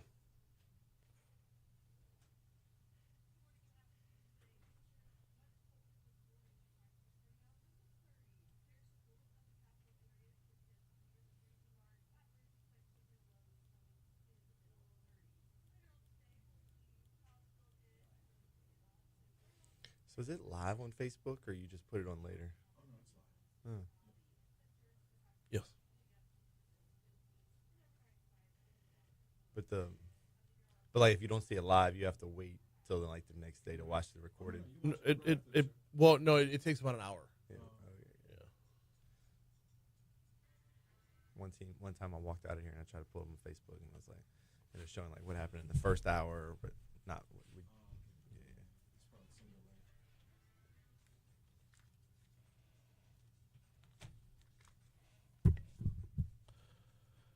738 Talk 107.3 FM, WBRP, Mornings with Brian Haldane, rolling right along. Time to welcome in our Chief of Police, Baton Rouge's Chief of Police, TJ Morse. Welcome back. How are you? Happy New Year. Good morning. Happy New Year. Hope it's treating you well. So far, so good. Before we get to anything else, you had just mentioned in the break that big day yesterday, huh? Yeah, so yesterday marked 1 year since I was appointed Chief of Police. That was so fast. Yeah. I did so, like, that really felt like it happened yesterday. Yes. It went by, and it was yesterday plus really a quick. year. The whole year seemed like it went by quick. Well, I tell you what, let's go ahead and start there then, because I mean we want to talk about kind of a year in review from the end of last year and how numbers worked out. But let's talk about how that year kind of grew on you and you grew into the role and getting your feet underneath you and implementing what you want to where you want to see your vision head. Yeah, so it was a good year. I always say that I am proud to be the Chief of Police of Baton Rouge Police Department because I truly believe Baton Rouge Police Department is one of the best departments in the entire state, and if not top in the country. I've been around the country at different departments with my time in the training academy and SWAT, taking classes, teaching classes. So I've gotten to see how other people do things, and we really do have a top-tier, well-trained department here in Baton Rouge. That being said, though, we've still got, obviously a ways to go before we get to where you want us to be. Yes. So, yeah, sat down and looked at, some of the wins I had, but especially looked at the goals I still have, some things I still want to achieve. Mm-hmm. And so I have a lot of things that I want to get going. It took me a little bit to get my feet underneath me at the beginning of the year, coming into the new role, just figuring out what it's like to be in administration and having all the meetings. And so now I'm starting to feel like I can do some of the things that I wanted to do and not all the things I needed to do. How long does that take? I mean, I don't know if you're ever really like fully there, but how long does that take to where the balance of your time is spent on where you want to head versus putting out the fires that are in front of you? Yeah, I think it's a weekly thing. You write down, hey, this is what I want to accomplish, and then things seem to pop up, and I have to pivot and try to get back to that list as much as I can, for sure. Yeah, I feel like that's kind of. I mean, there's a little bit of that in every business. Yeah, right? Every business you see that for sure. Numbers for last year, parish-wide, EBR-wide, 113 homicides. That being said, though, I want to say, what was the number within the city limits? We had 84, so 3 higher than we had the previous year. So we saw a pretty big increase. I think, double-digit percentage increase for the parish. Yeah. But inside the city limits for Baton Rouge Police Department, we had 3 more homicides. to what, I mean, are we able to attribute to reasons behind the increase? Yeah, so the beginning of the year, especially in 2023, we had a pretty big spike that was carried over from the previous year in 2022, where a lot of it was our group on group, gang on gang, whatever you want to call it. You know, a lot of people go back and forth. Geez, why don't you just call them gangs, right? And a lot of it's just semantics. It's, FBI says this to call them gangs, and you have to file this paperwork regularly and all this. So whatever you want to call them, these individuals that are hell-bent on destruction and taking lives and hurting each other and kind of doing these retaliating shootings. So we saw a big spike in that at the beginning of the year, working together, formed this new division, special investigation division, that put a bunch of the different divisions under one roof and gave them a specific task. Hey, look at the drugs, look at these gangs, look at these groups, monitor them, see how we can affect what they're doing. Baton Rouge Police Chief TJ Morse with us. Okay, so implementation of that looks like what for just for us living our lives.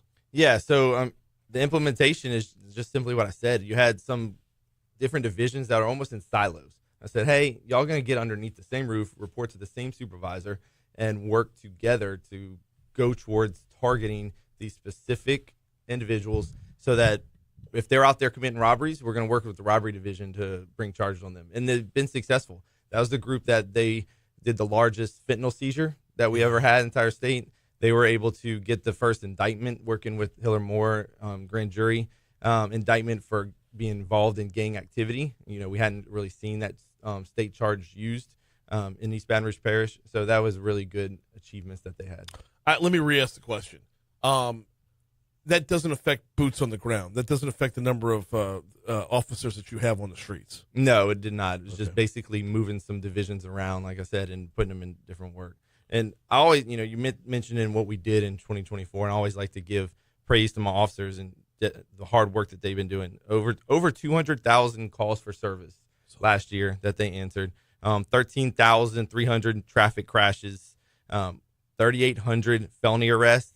624 of those were juveniles. Mm-hmm. Big problem with our juveniles. We talk about the victims and the suspects getting younger and younger.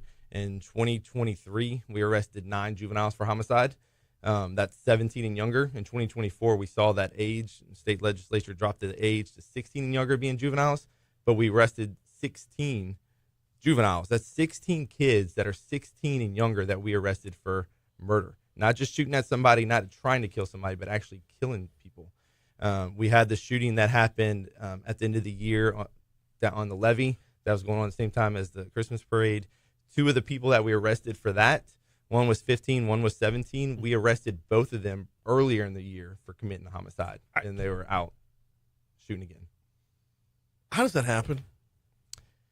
Good question. We try to monitor it the best we can, and we work with the district attorney's office. But at the end of the day, once we arrest them and we give them over, it's kind of a joint thing with the district attorney to present to the judges or the commissioners, and then for them to decide on the bond. District Attorney Hiller Moore was here yesterday talking about the backlog that his office has right now, and we ran through all the numbers from homicides to non-fatals to shots fired, and we talked a little bit about the fentanyl crisis as well. But it gets overwhelming when you see that number one, the backlog of cases he already has, and then every single day doesn't look like there's a letting up of new cases. I mean, all y'all could do is arrest them, right? I don't know, where do we, from your office's perspective, where do we go from there?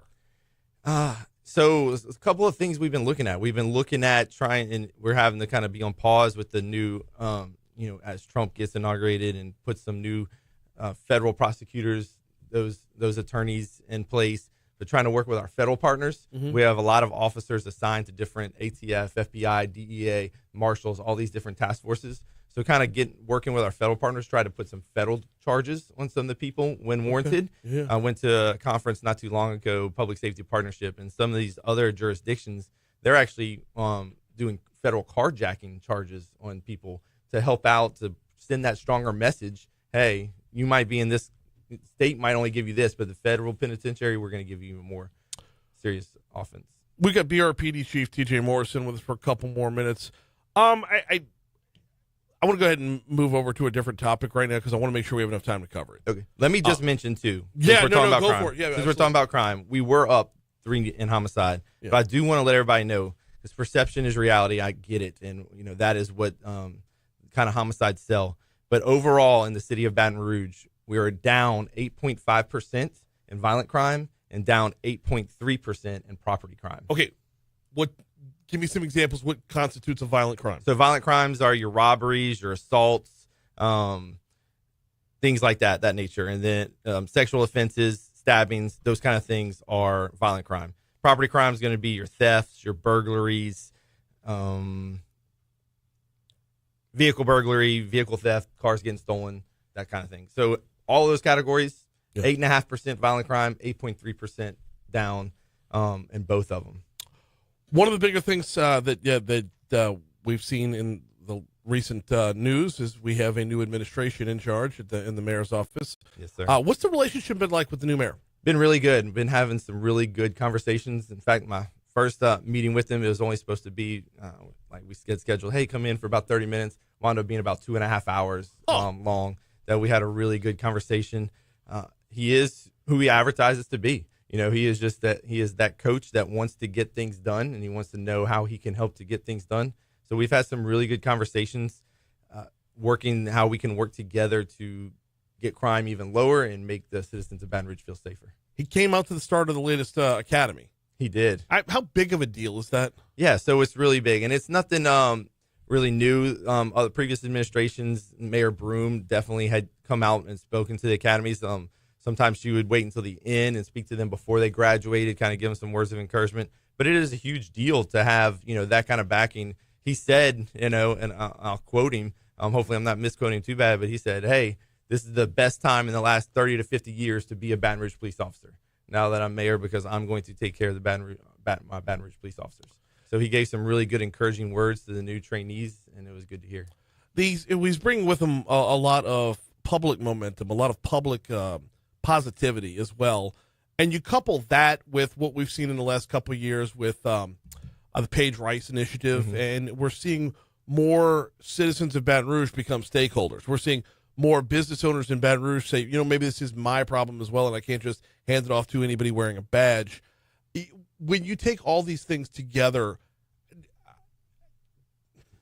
does that make your job easier? I mean, does it make your job, as when I'm having trouble with the wording of this one, but do we have too many people trying to contribute so you have too many voices so nothing gets done?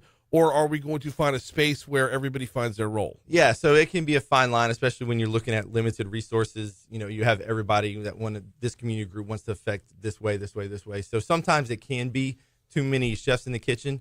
But at the end of the day, we need everybody to be stakeholders. We need everybody to help. We mentioned the 16 kids, right? 16 juveniles, 16 and younger that committed homicide. Along the way, people and systems failed them. So we need all of the business help. We need all the community help, school help, religious leaders, anybody to come in and help us. And they can do that by being in our citizens academies. They can do that by giving us access to their cameras with the Paige Rice and Connect Blue. So we need all of those resources so we can drive crime. Last one before we get you out of here. You mentioned Citizens Academy. When's that one coming up? Yeah, so it's coming up in February. We got applications. We will repost them today on our Facebook page. For that, and also we have women's self-defense class, our equalizer. That'll be coming up. So we'll be posting applications, information for both those. Citizens Academy is a great way if you want to get a behind-the-scenes look, behind-the-curtain peek at what we do and the kind of training that our officers go through. Yeah, and seating is limited, and it's very, very popular. I know Condon has done it in the past. Yeah, Condon was there. He did a good job. Yeah, and I promise I'm going to get in as soon as I'm not being a dad every afternoon. So. I hear you. He is Baton Rouge Police Chief T.J. Morse. We always appreciate the time, sir. Thank you so much. Thank you very much for having me. Here's your money now. Awesome. Sometimes it feels like we go long, and sometimes we feel like it's happens all fast. This one was quick. Okay. Is it a different time? No.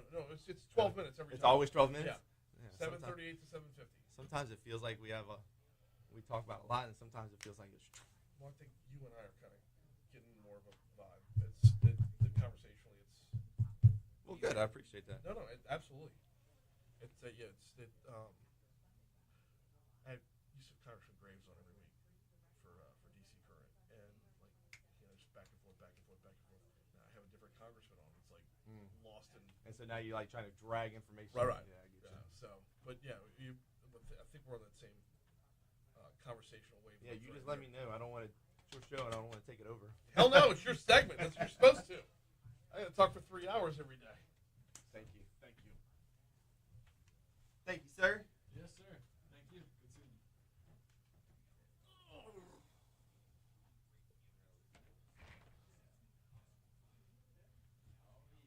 Is it on Tuesdays? Yes. Basketball season, I know. February 4th is the last day of basketball, though. Oh, it is? Yeah. But, Let me run through. yeah. Why don't you bring the baby? I just think can learn some things. The baby's 8 now. Well, hey, she's been infatuated. Future police. No. Yeah, serious.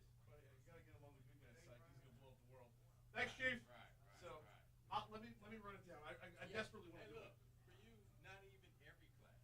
Yeah. How about certain classes? Because one of the ideas is to get with the sheriff's department and do a tour of the prison. Because our idea is all law enforcement, right? So we make the arrest, we take them to parish prison, and then towards the end, we have the DA come and talk about the process. Yeah. So we want people to understand the entire process. I want in on that. Yeah, because it's crazy. A lot of folks don't know the difference between Baton Rouge Police and the Sheriff's Department. Which is baffling. Yeah. All they know is law enforcement. Right. Well, Period. And they're like, wow. I know there's a difference. That's why y'all wear green. That's why y'all wear blue. I'm like, oh, wow. a lot more than just uniform. Well, yeah, let me look it up. Yeah, I will. Even if not every class, I'll let you know about certain classes. We'll do. And you'll come in and participate. Hey, the invitation's open, big brother. Hey. So you can come on in too. February 4th? Yeah, but even after that, like, certain class you want to come and just be a part of, the more the merrier. I definitely went in on that prison one. I'll clear my schedule for that one. That'll be good. I'm going to double check, but that's our plan. Okay. Because we need that new jail bad. All right, y'all. All right. Thank you, Gino.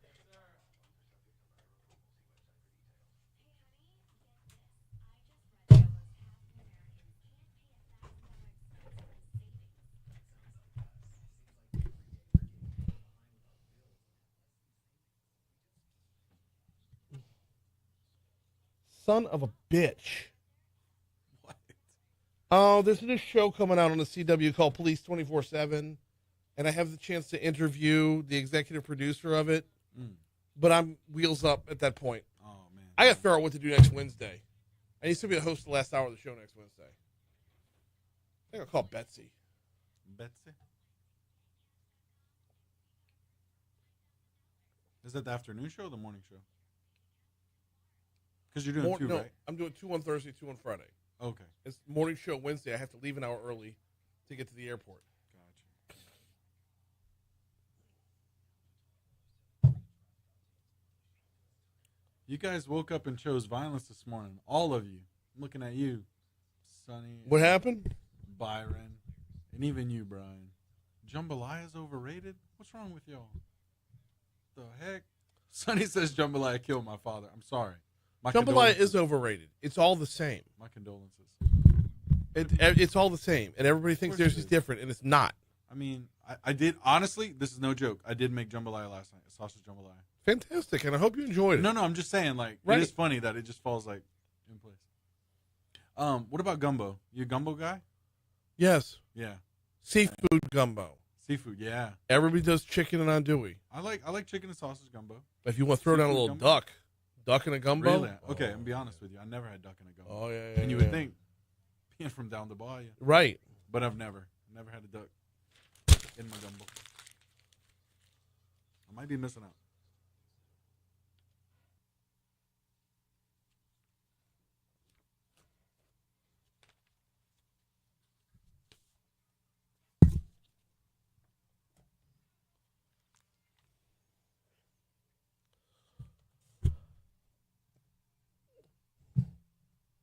.755 Talk 107.3 FM, WBRP. Thanks again to Chief TJ Morse for stopping by. And yeah, February 4th is that new Citizens Academy. Highly, highly recommend, and I've never even taken it before. Condon has done it and then was singing the praises for some time afterwards. It is super in-depth and gives you a perspective you weren't going to get otherwise. So thanks again to the Chief for stopping by, talking about everything that we covered right there.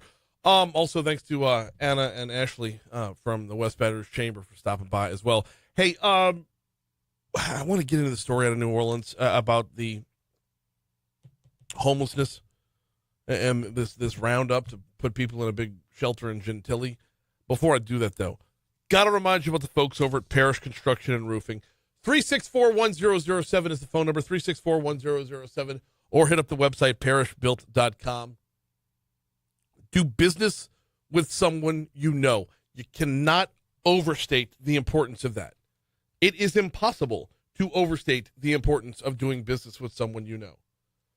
When I hopped on the website and filled out all my little information to get Parish out to my house, to get them up on my roof to see if I needed a new roof or just needed, if it was damaged enough to be warranting of a new roof, got them out there. They got up on the roof. They showed me all the damage, right? So they took care of that end. I didn't have to tell them what was what. They tell me because they know what they're doing, right? And then from there, the process was about as easy as could be. I mean, they hold your hand the entire way through, from the insurance adjustment to getting the checks from the insurance company to installing the roof, picking up the shingles, installing the roof, and all those little steps in between. And then, on the back end, when you get that depreciation check from the insurance at the back end and you're trying to settle up, Linda's got you covered. She's back in the office at Parish Construction and Roofing. Do business with someone you know. You think it just means, oh, don't go with some fly-by-night out-of-state truck. Yes, of course it means that. But it means so much more. They're here for you at Parish Construction and Roofing, parishbuilt.com. So ahead of the Super Bowl 59 and a busy Mardi Gras season, Governor Jeff Landry announced plans to improve the city's streets and sidewalks to ensure that they're clean, accessible, and safe. Landry's strategy includes addressing homelessness near key areas like the Caesars Superdome in the French Quarter. GOSEP Director Jacques Thibodeau noted that the office will collaborate with the Louisiana Housing Commission to open a transitional center on France Road. The governor declared a state of emergency, and this is an element of a safety protection for those homeless individuals that don't have anywhere to go and may be in a location where it's not completely safe. So this is kind of, two things can be true at the same time, right? On the one hand, you say they're just rounding people up to get them out of the view of the world. When everyone descends upon New Orleans, we don't want to look dirty. We want to look like we cleaned up our city and we don't have this problem. That's one thing. But at the same time, though, you heard the forecast from McCade Cowan. What are temperatures like next week? There should be an imperative on getting people into shelter because we're going to have sub-freezing temperatures for multiple days next week. Now, what do you do with them once you're beyond that, right? Are you looking to bring social workers out there, maybe someone who can connect them with family, maybe get them back to their family, get them back to a home, put them back on some other kind of path and not just say, hey, go hang out in this warehouse until all the eyeballs are off of us, right? Thibodeau emphasized that tackling homelessness is critical following recent events, including a major fire under I-10, which leads to infrastructure damage. And then, of course, there's the deadly terrorist attack as well. For the first time ever, we have had a terrorist attack in a major city, and we wind up with where we have two Department of Homeland Security Tier 1 events. But obviously nobody's pinning the terror attack on the homelessness, right? But when you look at everything else that has the potential for going wrong, this is obviously a need, and it's a need far beyond the Super Bowl.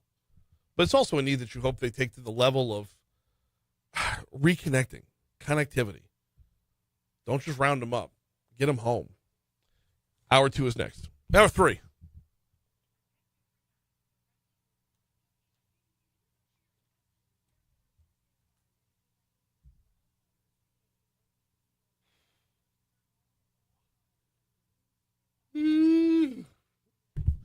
Okay. Sonny says, see, Sonny knows where I'm at. When Chimes had good gumbo, it was duck and sausage. It was amazing. Yes, and you know what? You don't do potato salad with a duck gumbo.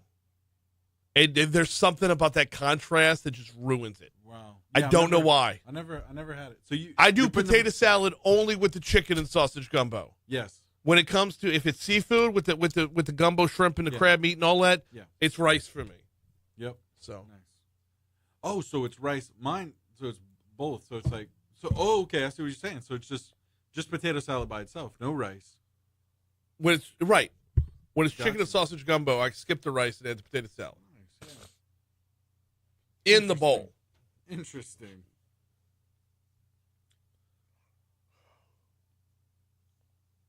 Rats on drugs. You hear this? Rats are getting into evidence, police evidence. Yes, I have heard this before. They hid cocaine rats in New Orleans. What? Yes.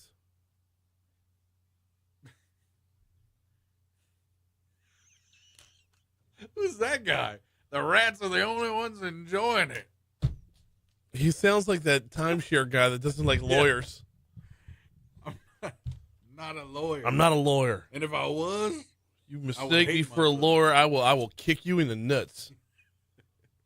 Don't you dare. Don't you dare mistake me for a lawyer, you son of a bitch. If you even think I'm a lawyer.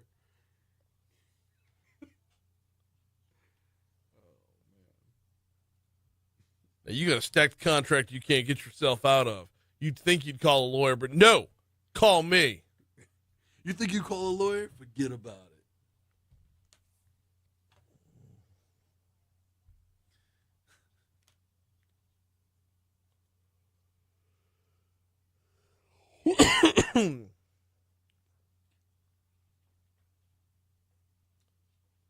Wow.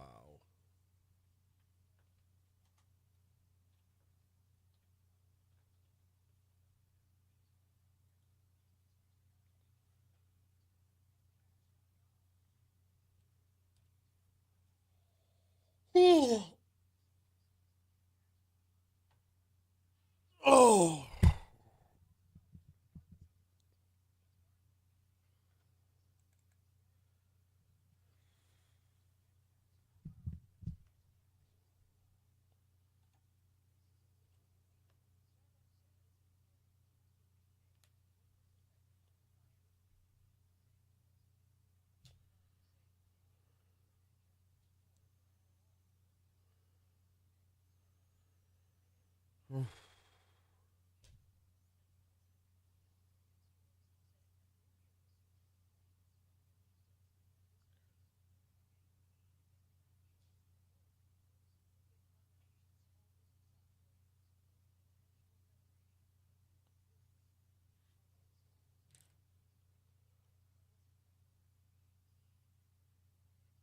Oh.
Ooh. It's gonna be like this all hour. With the yawning.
.806 Talk 107.3 FM WBRP. Mornings with Brian Haldane rolling right along. Hour 3 coming your way right now. We're going to talk Los Angeles wildfires in our next segment. Author Amanda Ripley is going to join us. Full disclosure, recorded the interview yesterday. Amanda is the what did I do with it? Amanda is the author of The Unthinkable: Who Survives When Disaster Strikes and Why. So, turns out that when you see major tragedies, major disasters, there are certain personality traits, certain things that help a lot of folks through them. And we're going to talk about that with Amanda coming up in our next segment. Also this hour, Congressman Troy Carter slated to join us for a little DC Current presented by the Louisiana Association of Business and Industry. Right now it's time to roll back the clock. It's time for This Day in History.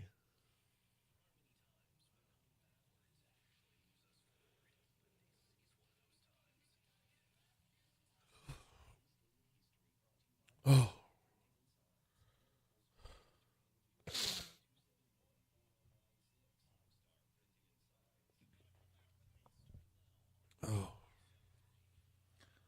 All right. Let's start off in 1943, shall we? Why not? Yeah. Franklin Roosevelt travels from Miami to Morocco to meet with Winston Churchill, becoming the first American president to travel overseas by airplane. So, okay. That's a little part of history there. Sure, why not? Hey, 1956, music news here. American rocker, Little Richard releases his single Tutti Frutti today in 1956. I heard those other lyrics to that song, and they're not clean. Ooh, no doubt. No doubt. Like an no alternate doubt version? Gwen Stefani. This Like is Little Richard. Of course. What? Yes, there's another before it became a pop hit when he was playing it in clubs and whatnot, It was completely different. See, I was going to ask that, whether it was before, and then in order to make it a hit, kind of clean it up a little bit. Or a lot. I'm going to have to look into that. Mm-hmm. Hey, speaking of music, 1960, the U.S. Army promotes Elvis Presley to sergeant. Ooh, okay. Yeah. Oh, man. Hey, 1964, Jacqueline Kennedy's first public appearance since U.S. President JFK's assassination. Okay. Yikes. 1972, Sanford and Son starring Red Fox and Damon Wilson premieres on NBC. Yeah. Nice. I love that show. Yeah, man. 1979, U.S. President Jimmy Carter proposes Martin Luther King Jr.'s birthday to be a federal holiday. All right. 2019, American chances of dying from an accidental opioid overdose is higher than a car accident for the first time, according to the U.S. National Safety Council. So more of a chance of dying. We followed the fentanyl crisis throughout, right? Yep. And that's very much on brand. Yes. 2019, that same year, U.S. President Donald Trump denies he is a Russian agent after New York Times article states the FBI stated they started an investigation, and the Washington Post raised issues over a meeting with Vladimir Putin. So he said he wasn't a Russian agent? I'm not a Russian agent. Which is exactly what a Russian agent would say. Exactly right. That's exactly right. Like if you were a Russian agent and I said, you're a Russian agent, wouldn't you say, no, I'm not? No, what? What do you mean? Well, why would you think that? Hey, 2021, U.S. Secret Service takes control of Joe Biden's inauguration as 20,000 troops authorized to guard Washington, D.C., more than those stationed in Afghanistan, Iraq, Syria, and Somalia. You said 21,000 troops? 20,000. 20,000. Yep. At the time. So law enforcement is going to be at 25,000 on Monday. Not all National Guard troops, but... No. But, yeah. All right. We're ready to move on to birthdays? Yep. All right. The late, great Carl Weathers today. No kidding. Yep. Paulo Creed. That's it. All right. Slick Rick today as well. Look at that. Oh! Thought you might appreciate that. Once upon a time, not long ago. Yeah. Let's see. When people wore pajamas and lived life slow. Yeah, sorry. I'll stop. Hey, speaking of hip-hop, LL Cool J today as well. Oh, all right. Yep. Actor Jason Bateman. Dave Grohl today as well. Good guy Grohl. Wow, that is quite the trio right there. Yeah. You got LL Cool J, you got Ozark, and then you got Foo Fighters. Foo Fighters, yeah. Dadgum. Yep. Get any more? No, not on my end. Okay, well, also Baton Rouge's own film director Steven Soderbergh. Okay, yeah. Awesome stuff. Moving on to deaths here. Alan Rickman today. Wait, actress Faye Dunaway was also Sorry, today. rewind. No worries at all. Actress Faye Dunaway was born today, and Benedict Arnold, it's his birthday. Nice. Yeah, and Albert Schweitzer, it's his birthday. Yeah. I think that's all I got. Oh, okay. All right. Yeah. So aside from Alan Rickman today, Ray Kroc. Have you ever watched the movie The Founder with Michael Keaton? No, and I really want to because I love Michael Keaton and everything he does. Yeah, I think you'll really enjoy it. Yeah. So, of course, he's the businessman responsible for turning McDonald's into what it is. Well, yes. But let's see. Who else today? That passed away? Yeah. Oh, we got a few. All right. Who you got? Well, you had Ray Kroc. You already said that. Yep. And Humphrey Bogart was the other one that I had. That's exactly from Casablanca, right? And author Lewis Carroll. Yeah. Oh. Today, as far as national days go, we got a couple. How about Shop for Travel Day? Nope. Well, you know what? Hey, I there you probably go. need See? to though. Yeah, exactly. I was thinking about that on the way to work this morning. I need to go hit up and get all my travel size with the shaving creams and go get the deodorant and get all of the for the upcoming trip to Washington D.C. I was actually thinking about that this morning. There you go. Today is the day. Yeah. Here's another one though. I know we don't. I don't really care for the food days. Uh-huh. It's hot pastrami sandwich day. Hey, I will make an exception for a hot pastrami. Yes. Oh yeah. And that's your This Day in History presented to you by the folks over at 5 Star Printing and Signs. They have moved. Oh, by the way, Danny and his team packed up from their old digs and they've moved in to 115 Aspen Square in Denham Springs. 115 Aspen Square in Denham Springs. That's right off a range. It's tough to miss, and here's why. They're right next door to Big Mike's. You know where Big Mike's is at? Boom. 5 Star is right next door. So when it's time for that reimaging, when it's time for that rebranding, when it's time to give your look a little bit of freshening up, or you just need to order new invoices, new business cards. If you need new signage, interior, exterior, whatever, Danny and his team have you covered. 5 Star Printing and Signs, now located at 115 Aspen Square, Denham Springs.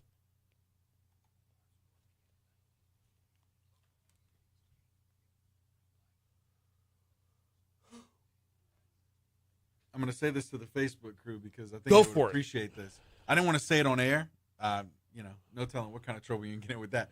Today is also Feast of the Ass Day.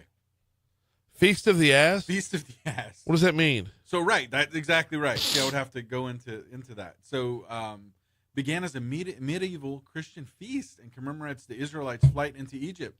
This predominantly observed in France as a variant of the Feast of Fools, which commemorated biblical donkey-related narratives, particularly the donkey that carried the Holy Family into Egypt following Jesus' birth. Dang. See, I couldn't. That would just take a whole new meaning if I just said Feast of the Ass Day. But anyway, have fun with that. Do what you will, Facebook. But it's also a national day today.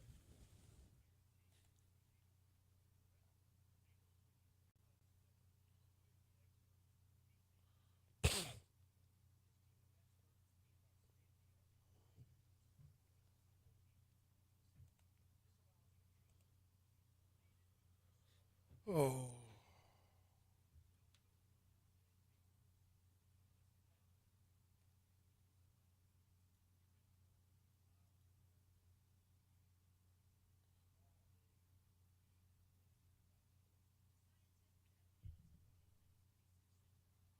My uncle Carl Weathers, Sunny Weathers says. Yep. L.O. Cool J, author of my favorite hip hop lyric. Trendsetter? I'm better, my rhymes are good. I've got a gold nameplate that says I wish you would. Oh. I will say this, man. Rock the Bells radio on Sirius XM is one of my top 6 presets, and it's incredible. Love it. Love it. Old school hip hop. The golden age of hip hop.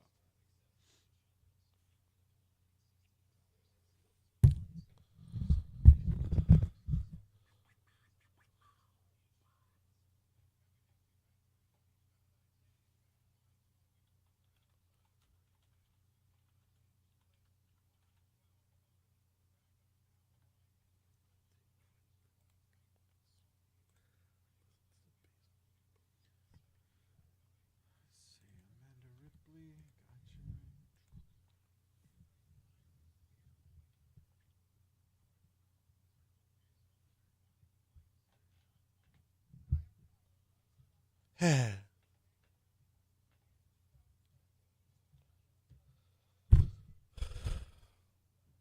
LL Cool J is going to be in my head all morning long. There you go. Like, yeah, I know. Nothing wrong But it's with like, that. I had Mama Said Knock You Out was like a total banger. Round the Way Girl was even better.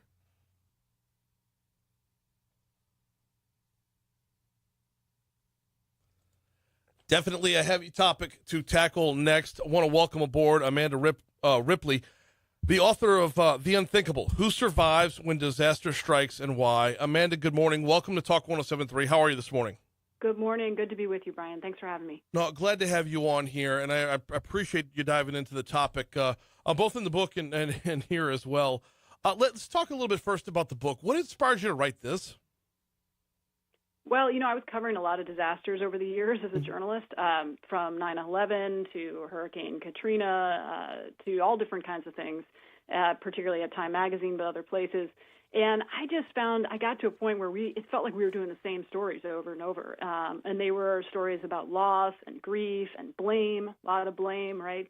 But there was this one kind of story that we didn't do enough of, which was, what can we learn from the survivors of these catastrophes? Like, what did it feel like physically and mentally, even socially, to survive a disaster? And what did survivors wish they had known? Like, what did they want the rest of us to know? Because every survivor I met had really practical, surprising, useful advice, things that they wish they had known. And so I wrote this book to learn from them, to see, what actually happens with human behavior in a disaster, and how can we learn from that to do better in the future. What have we learned? What do we learn from survivors? Well, I would say there are a couple big surprises. And the first is that everyone, pretty much, in every disaster goes through initially a period of profound disbelief. Like, your brain will tell you, this is not happening, it's fine, relax. And there are lots of reasons for that. But it is important to expect it in yourself and your loved ones, right? I've gotten to a point where I catch myself doing this. It doesn't mean I don't do it, but I sometimes can push my way out of it more quickly, because that is just the way the brain is wired unless you've had a ton of relevant experience or training. Now, the second thing is that right after that period of denial is a period of deliberation. People get weirdly social in disasters. Before an evacuation, before people evacuate before a hurricane, they check with at least 5 different people, right? Mm-hmm. Like, you form groups, you look to each other for advice, you become much more patient, kind, and generous and cooperative than we do normally. So this is good news, right? That people typically do not freak out and panic and behave terribly. In most people, actually, it's the opposite. It's almost a problem. Like, people become so compliant. This was an issue even in the evacuation of the Twin Towers on 9/11, is people going down those stairs were very patient, very quiet, and they would let the people coming in below them go ahead of them out of a sign of courtesy. But that means that, they now have even longer to go. So the behavior is quite different from what it is on a normal day at rush hour on the freeway. We're talking with Amanda Ripley, the author of The Unthinkable, Who Survives When Disaster Strikes and Why. Wildfires, hurricanes, 9/11, these are all very, very different types of scenarios. How were you able to pull together similarities between them? Because I feel like go with 9/11 as the example for this one, is that the attack was in an instant, and then it was, before the day was out that the towers actually fell. Hurricane Katrina, the storm hit overnight, and then it was over the next coming days where, flooding kept rising when the levees broke. You get the wildfires where this is a scenario playing out over, at least a week's time at this point. Does that bring any differences to the table? Yeah, I mean, definitely, right? There's different timelines and different windows of opportunities for us to make good decisions and to correct when we make bad decisions. Yes. And so the pandemic would be an extreme case, right, where it just goes on and on and on and on. And what we found is that people tend to go through those different cycles of denial and deliberation over and over again when there's time like that. I don't know about you, but for me during the pandemic, there were days where I was overreacting and days when I was definitely underreacting. So you kind of go back and forth. But human behavior under extreme stress tends to be really surprisingly similar in very different contexts, because that's, this is an evolutionary response, right? This is a pretty primal response. So we tend to form groups. We tend to stick with our groups. We get very responsive to what people around us are doing. And if those people have good training and wisdom, then that's great. And if they don't, then it's a big problem, right? So the behavior tends to be pretty similar in very different disasters, which is good in the sense that we can learn from one another. I mean, I don't need to tell you that we have millions of Americans now who are experts in evacuating. They know what to take. They know how to do it. They know what not to do, right? They know exactly what to expect. They've gotten really good at it. And so this is something we need to learn from people and learn what they need, what would make it easier, how to do it better, and how to, most importantly, create communities that are stronger and less susceptible to this kind of disaster. I mean, you're on in Baton Rouge, Louisiana right now. We had a front row seat for Hurricane Katrina, and I mean, it's just we've seen the adaptability since then. And no matter how many times you refine the playbook, it's never the same. Mm. We got say more about that. Sorry, say again. Like when you say it's never the same, what do you mean? Like every disaster is a little bit different. Whether the hurricane is more rain than wind than rain, whether it's coming from the west to the east to the west, what quadrant of the storm you're in, it affects all those little things that go into getting out of town. But like you said, the people who are doing the getting out of town, that's where that adaptability comes in. That's where that compliance is probably. Compliance or affability, one of those two. It's going to fall somewhere in there. Yeah. It's where it kicks into where if the playbook has to change, we'll change with the playbook. Mm-hmm. Mm-hmm. Right. No, that's a good point. I love that word affability. That's probably a better word than compliance. And it doesn't last forever either, right? As you know, like there's and there's always a small number of people who are not particularly affable or compliant. But it is important to recognize that most people are. And so it is important as we see these kinds of disasters to remember that typically people are not antisocial in disasters. Right. People are quite resilient. And so it's important to keep that in mind. Well, there's that trenches mentality as well. We're all in this together.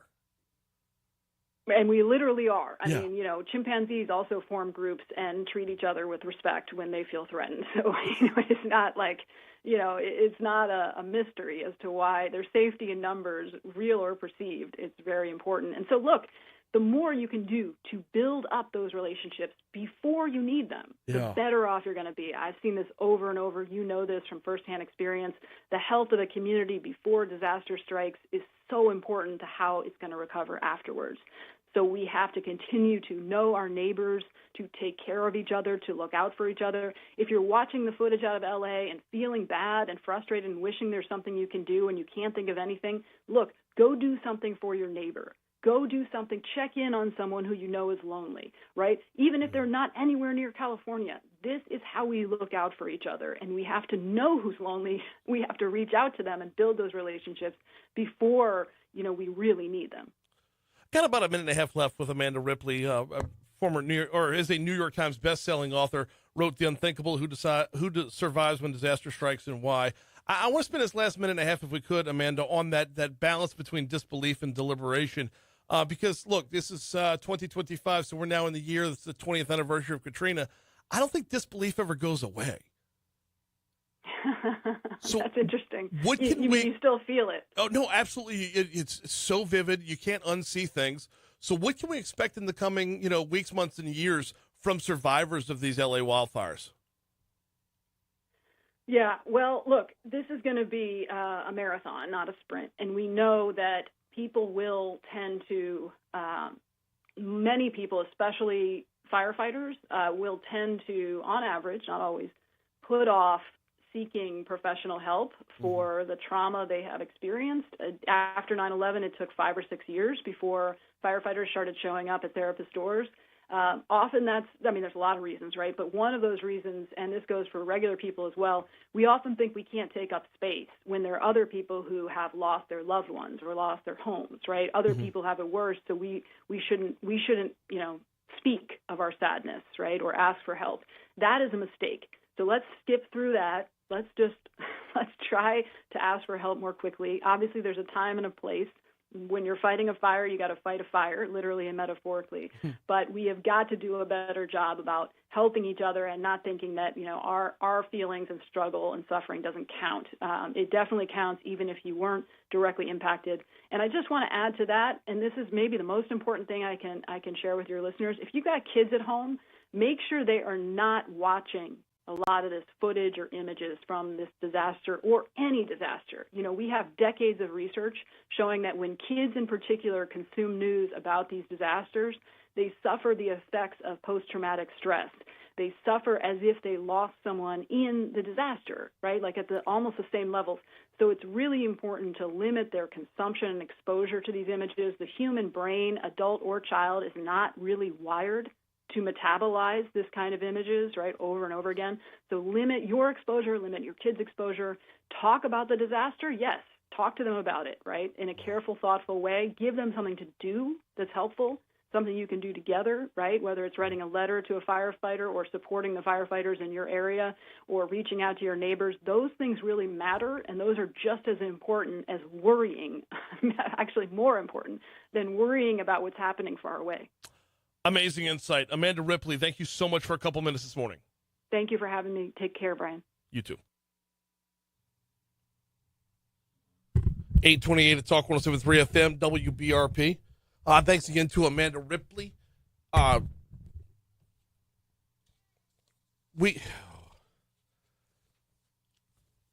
covering these Los Angeles wildfires has been, I wanted to have her on because that insight in not comparing and contrasting different disasters to say one is worse than another or one provides different challenges than another, but just to say that there are similarities between them and you can pull similarities out of them. I don't know. I guess it's just a testament to how, there are things that connect us a little more. The things that make us the same are a little more than the things that divide us. We're not done with the show by any stretch. We got a lot more to go. In fact, coming up in our next segment, Congressman Troy Card, a little DC Current presented by LABI. Looking forward to this conversation. We haven't had the congressman on yet since the year began. He's been traveling the last 2 Tuesdays, so looking forward to connecting with him. I'm sorry, he was traveling last Tuesday. Tuesday before that was New Year's Eve, if I'm not mistaken. So we'll have Congressman Carter on. I want to talk a little bit about the Social Security Fairness Act. But I would be remiss, since this is the first time we're having him on since the terror attack on Bourbon Street. We probably should touch on that a little bit as well. But that's all to come later on. Hey, before we hit our break for news at the bottom of the hour, do you have your lunch plans yet? If not, I got you covered. It's P.F. Chang's.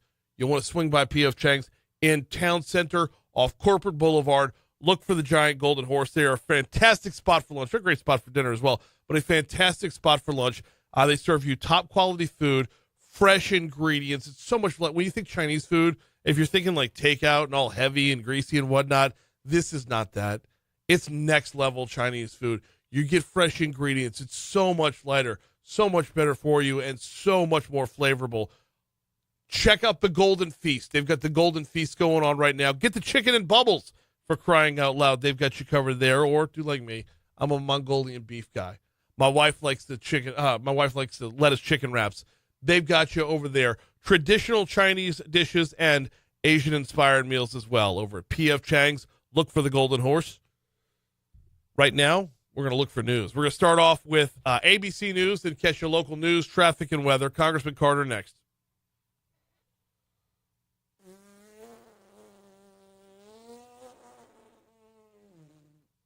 Okay.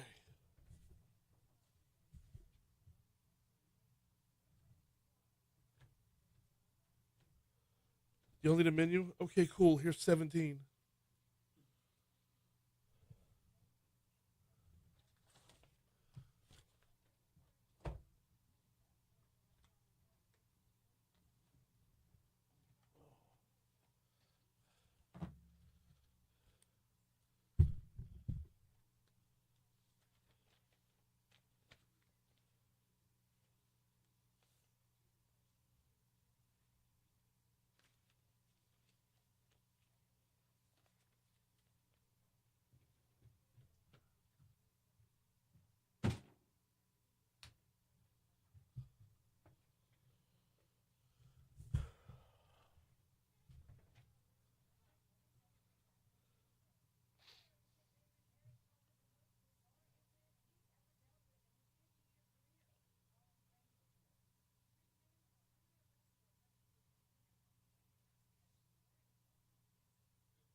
What?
What else do I have going on after the show?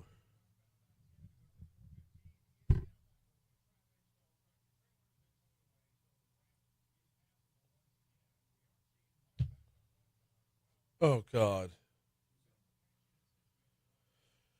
Hey, Blast from the Past voice just hit me up that I was not expecting this morning. Yes. No, good dude. I just let it. He's not a low maintenance friend. He's a good dude.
On that background in this commercial, that whatever that first note is that lingers in the background, man, that does something to me every time. Like my ear, like it's a pitch that I just cannot deal with. Like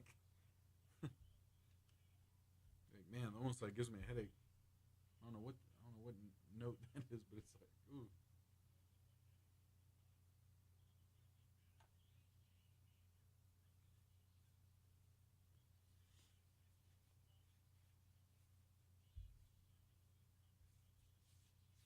Come on, T. Roy.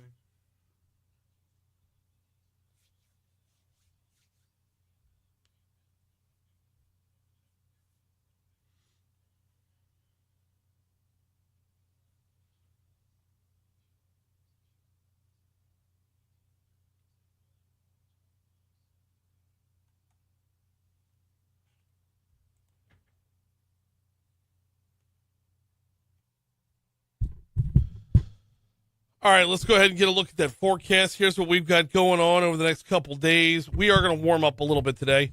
Getting up to 60 before it's all said and done today. The sun will peak out a good bit as well. Tomorrow we get up to 61. There will be cloudy skies tomorrow. Thursday all the way up to 66. Friday all the way up to 69. Now on Saturday Friday night into Saturday, we are expecting rain and some potential thunderstorms. 90% chance of rain on a Friday. 60% chance of rain on Saturday. Your high on Saturday, 71. Now, once that rain rolls through, once it's out, that's when it's going to get cold. Sunday's high is 51 with an overnight low of 28. Monday's high is 39 with an overnight low of 26. Tuesday's high is 36 with an overnight low of 28. And Tuesday is also where we have a 30% chance of precipitation. So that means we could actually see snow next Tuesday. We'll top out at 42 next Wednesday, 48 next Thursday. Right now, we're sunny and 39 in downtown Baton Rouge.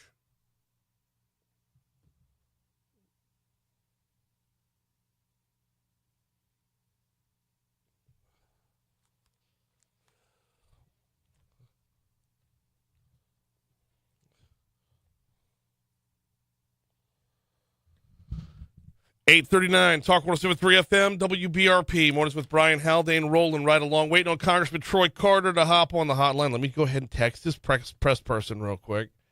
Just to make sure, because it's been a minute. We hadn't talked with the congressman since December. So, Sarah, that's Sarah.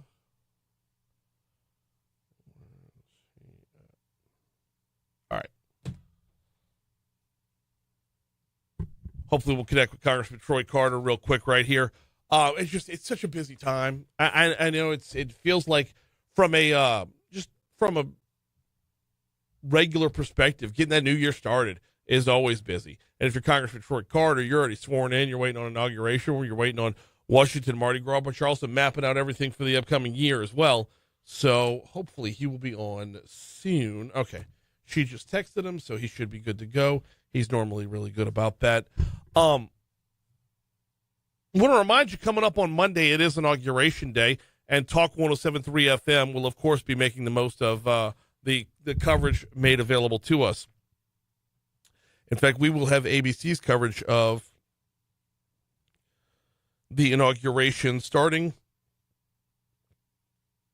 at 10 a.m., running through noon. It might have to run a little bit over if need be. But we're going to pick it up and just run. Pick it up and just run from start to finish. We're going to blast out the second hour of Moon for sure. Blast right through some of Brian Kilmeade as well. But the second inauguration of Donald J. Trump, when Donald Javante Trump swears his oath of office on Monday, we will be there as the 47th president of the United States. Of course, ABC will anchor the coverage. So they'll have their people on it from start to finish. Tell you what, while we wait on the congressman, and hopefully we can connect with him.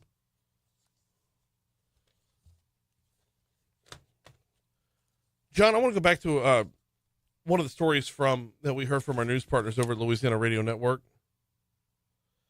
And that is cuts 10, 11, and 12, if you would, please.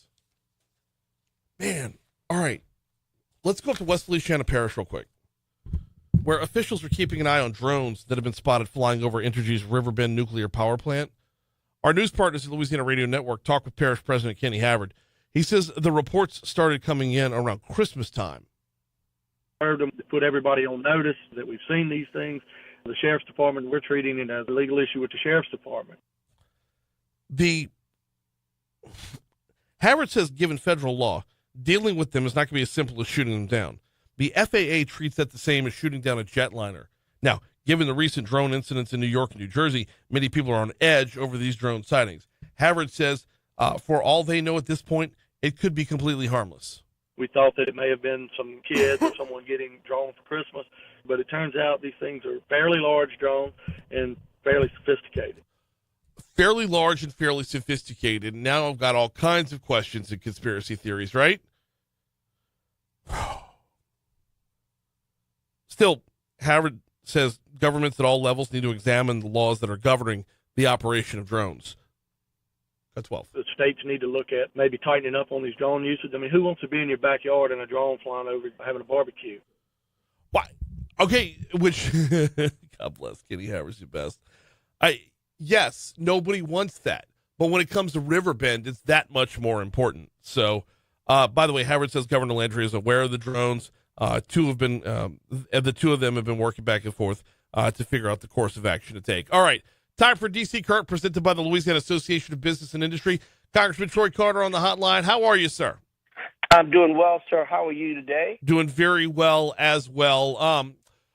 So you were traveling last week. We had you mid-flight during the scheduled segment. So this is our first time talking in 2025. I would like to obviously start with the tragic events that happened in your backyard back on January 1 at about 3 o'clock in the morning. Yeah, and thanks to all of the incredible people of Louisiana and our country, quite frankly, who have reached out with thoughts and prayers for the victims and survivors, as well as the community at large. It's a horrific act of cowardice that these terrorists chose to force us to start our new year with this tragic event. But we're resilient people, as evidenced by the incredible work of our law enforcement, our New Orleans Police Department, our sheriffs from surrounding areas who, without hesitation, stepped up to lend their resources, time, and talent to protect and secure our communities. Department of Justice, FBI, Homeland Security, the President of the United States himself for immediately releasing dollars to come to ensure that we would be able to secure the area, investigate the crimes, and protect the citizens and visitors alike. This is one of those cases where all of the preparation in the world, it's very difficult to combat against a coward terrorist who will identify any weak spot. Yeah, there were some weak spots, and there's some corrections that need to be made in the French Quarter, whether it's bollards or tow trucks or whatever. The reality is this. What happened in New Orleans, Louisiana, could have happened anywhere, and in fact, we've seen it happen in many places, in Boston, and so many other places. And we as Americans are going to continue to prove that we're stronger than they are. We're going to redouble our efforts to protect the people. We're not going to let the terrorists or the terror of haters who hate America and hate Americans prevail. We're bigger, we're better, we're stronger. This is the ultimate bipartisan act of unity, and we will continue to push back not only in New Orleans and Louisiana, but across the country to demonstrate that the terrorists will not dictate our lifestyle. So much attention has been paid in the last year plus in New Orleans, not just getting ready for the Super Bowl, but hopefully lowering crime rates overall. We start to see some of the homicides tick down in the back half of the year for sure. But with all the emphasis that's been put on, improving New Orleans, I want to ask you, Congressman Carter, actually, you know what? No, let's do this differently.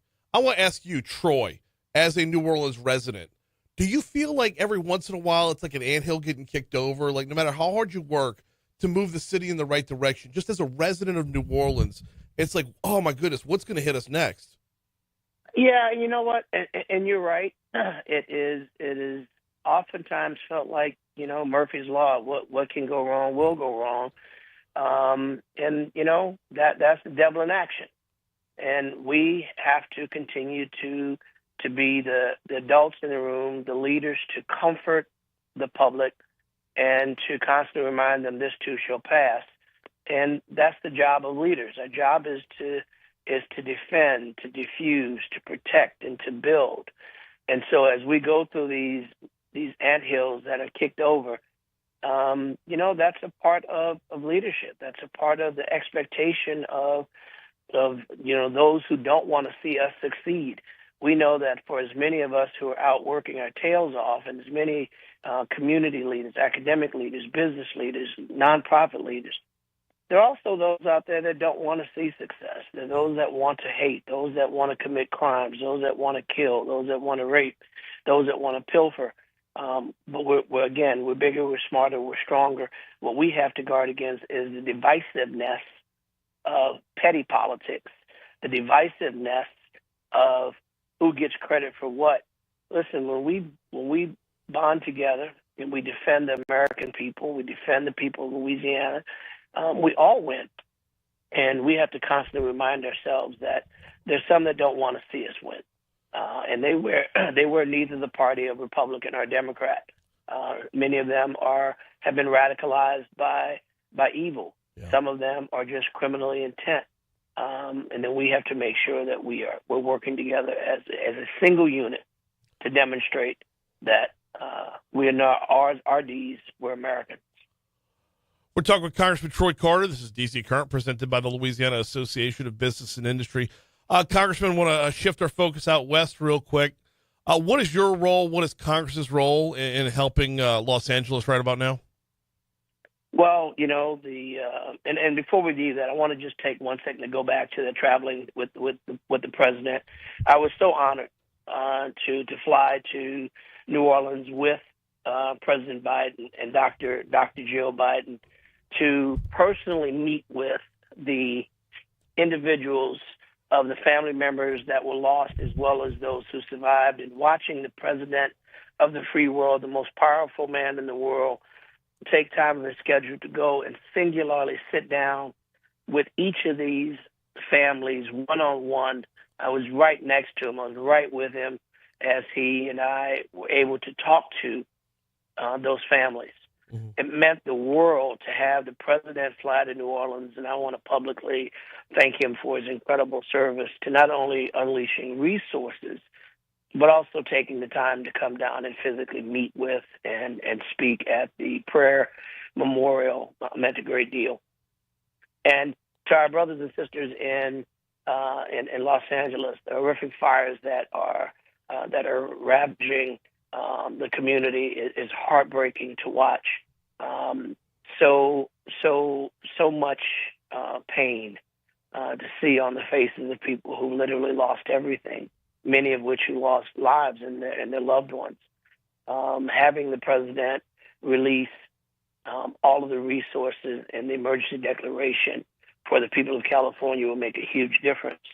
Now, the reality is it's going to make a huge difference, I say. It's going to make a huge difference in stopping or retarding the flames so it doesn't go any further. It's going to go a long way to help people rebuild. But nothing will replace the lives, nothing will replace the memories, nothing will replace the loss of property and value. This is an unprecedented wildfire. It is still undetermined if this is a combination of drought conditions with a combination of some nefarious actors who may have participated either before, after, or during the flames with things that accelerated the flame. But it's been clear through every meeting I've been in that the president intends to put the full faith and credit of the United States behind making sure that, A, they stop the fire, B, they come up with ways to deal with going forward. But there's a deeper issue here that we all have to take our heads out of the sand on, and that is climate change. Rather you believe how it happens, what happens, who's responsible, we have to acknowledge that our environment is different. We have to acknowledge that something is causing these weird things to happen all over our country. Disasters that never happen in certain parts of the world. Hurricanes that come faster, stay longer, and leave more damage. Hurricanes and tornadoes and mudslides and water events and wildfires in places like Louisiana on our marsh. There's something going on, and we can agree to disagree on what's causing it. We cannot disagree that it's happening. But within that, it's controlling the controllables, right? Within that, it's making sure you have access to resources. And look, I make the comparison, Congressman, to when we seek aid from the federal government after a hurricane. We want to build back our coast stronger. We want to have fortified roofs. We want to build ourselves back to where we can defend ourselves against the next round of hurricanes a little bit better. I don't know what the comp is for that when it comes to a fire. I don't either, and Yeah. that's going to be people above our pay grade to figure that one out. Well, because a lot of this situation is, as we often say, Louisiana, New Orleans is a great place and a great community in a very challenged place. Yes. We're surrounded by water. Where the warm waters of the Gulf give for the perfect combination for a huge hurricane. And Los Angeles is the same thing. It's a beautiful community, but it's in a place that doesn't rain a whole lot. You got a lot of dry lot of dry areas that could, and a lot of wind that can catch those embers. So there are a lot of moving parts that make this a challenge, and it's heightened now by climate change, by the angry environment of things that are changing that's causing this. I mean, the winds were extremely high. The grounds were extremely dry. The embers were able to be airborne and to fly for miles and catch fire. Those are all like horrible conditions that met up at the right place, or in this case, the wrong place at the wrong time, which left us with a lot of havoc. So we have to figure that out. And then add insult to injury that insurance companies pulled out right before this event happened. So therein lies a need for tremendous insurance overhaul and reform. We can no longer have insurance companies say, "Oh, you're a peril now, I'm leaving you." Well, why would I have insurance? I have insurance because I want to protect myself against the risk. Right. But as soon as you have a risk, the insurance company says, "I'll pay you this time, but now I'm not going to insure you anymore." Well, or I'm going to charge you so much that even if you have a peril, it didn't do me any good. So there has to be something that's more than an insurance company that's purely based on profit. There's the rub, though, right? That's what a business is, though. I understand, but I get it. I get it. Well, I get it. That's where we're going to have to call it off for today because we're just straight up out of time. He is Congressman Carter. I need an hour with this show, man. Okay? I tell you what, I'm trying to do a show from your hospitality suite next week. So let's connect in D.C. Listen, there's so much to talk about. Yes, sir. I enjoy being with you. I know time is short, but thank you guys for continuing to bring these important issues to the people of Louisiana. Yep. Brian, thanks a bunch. We'll pick up where we left off next week. All right, we'll talk to you then, Congressman Troy Carter. Quick break. We'll close it next. Freaking filibuster!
Oh.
No time to waste. Outside in, let's go.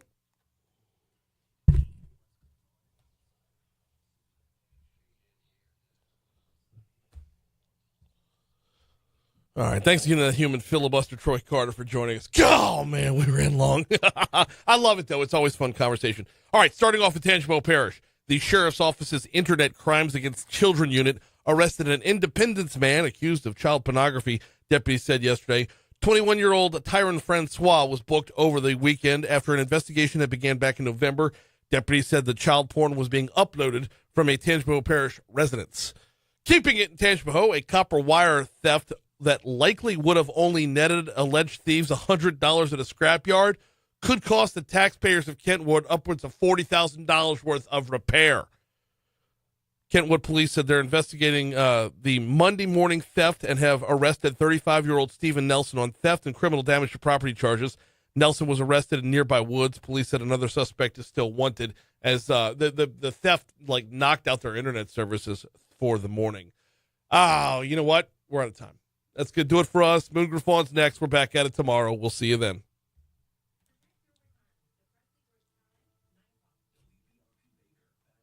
I'm rolling over 2 of those stories to tomorrow's Outside In. Working smart, not working hard. All right, Facebook. We got to get on out of here. We'll see you in the morning. Richard Sprinkle, I think, is back in for Franz. And y'all have fun. Toodles.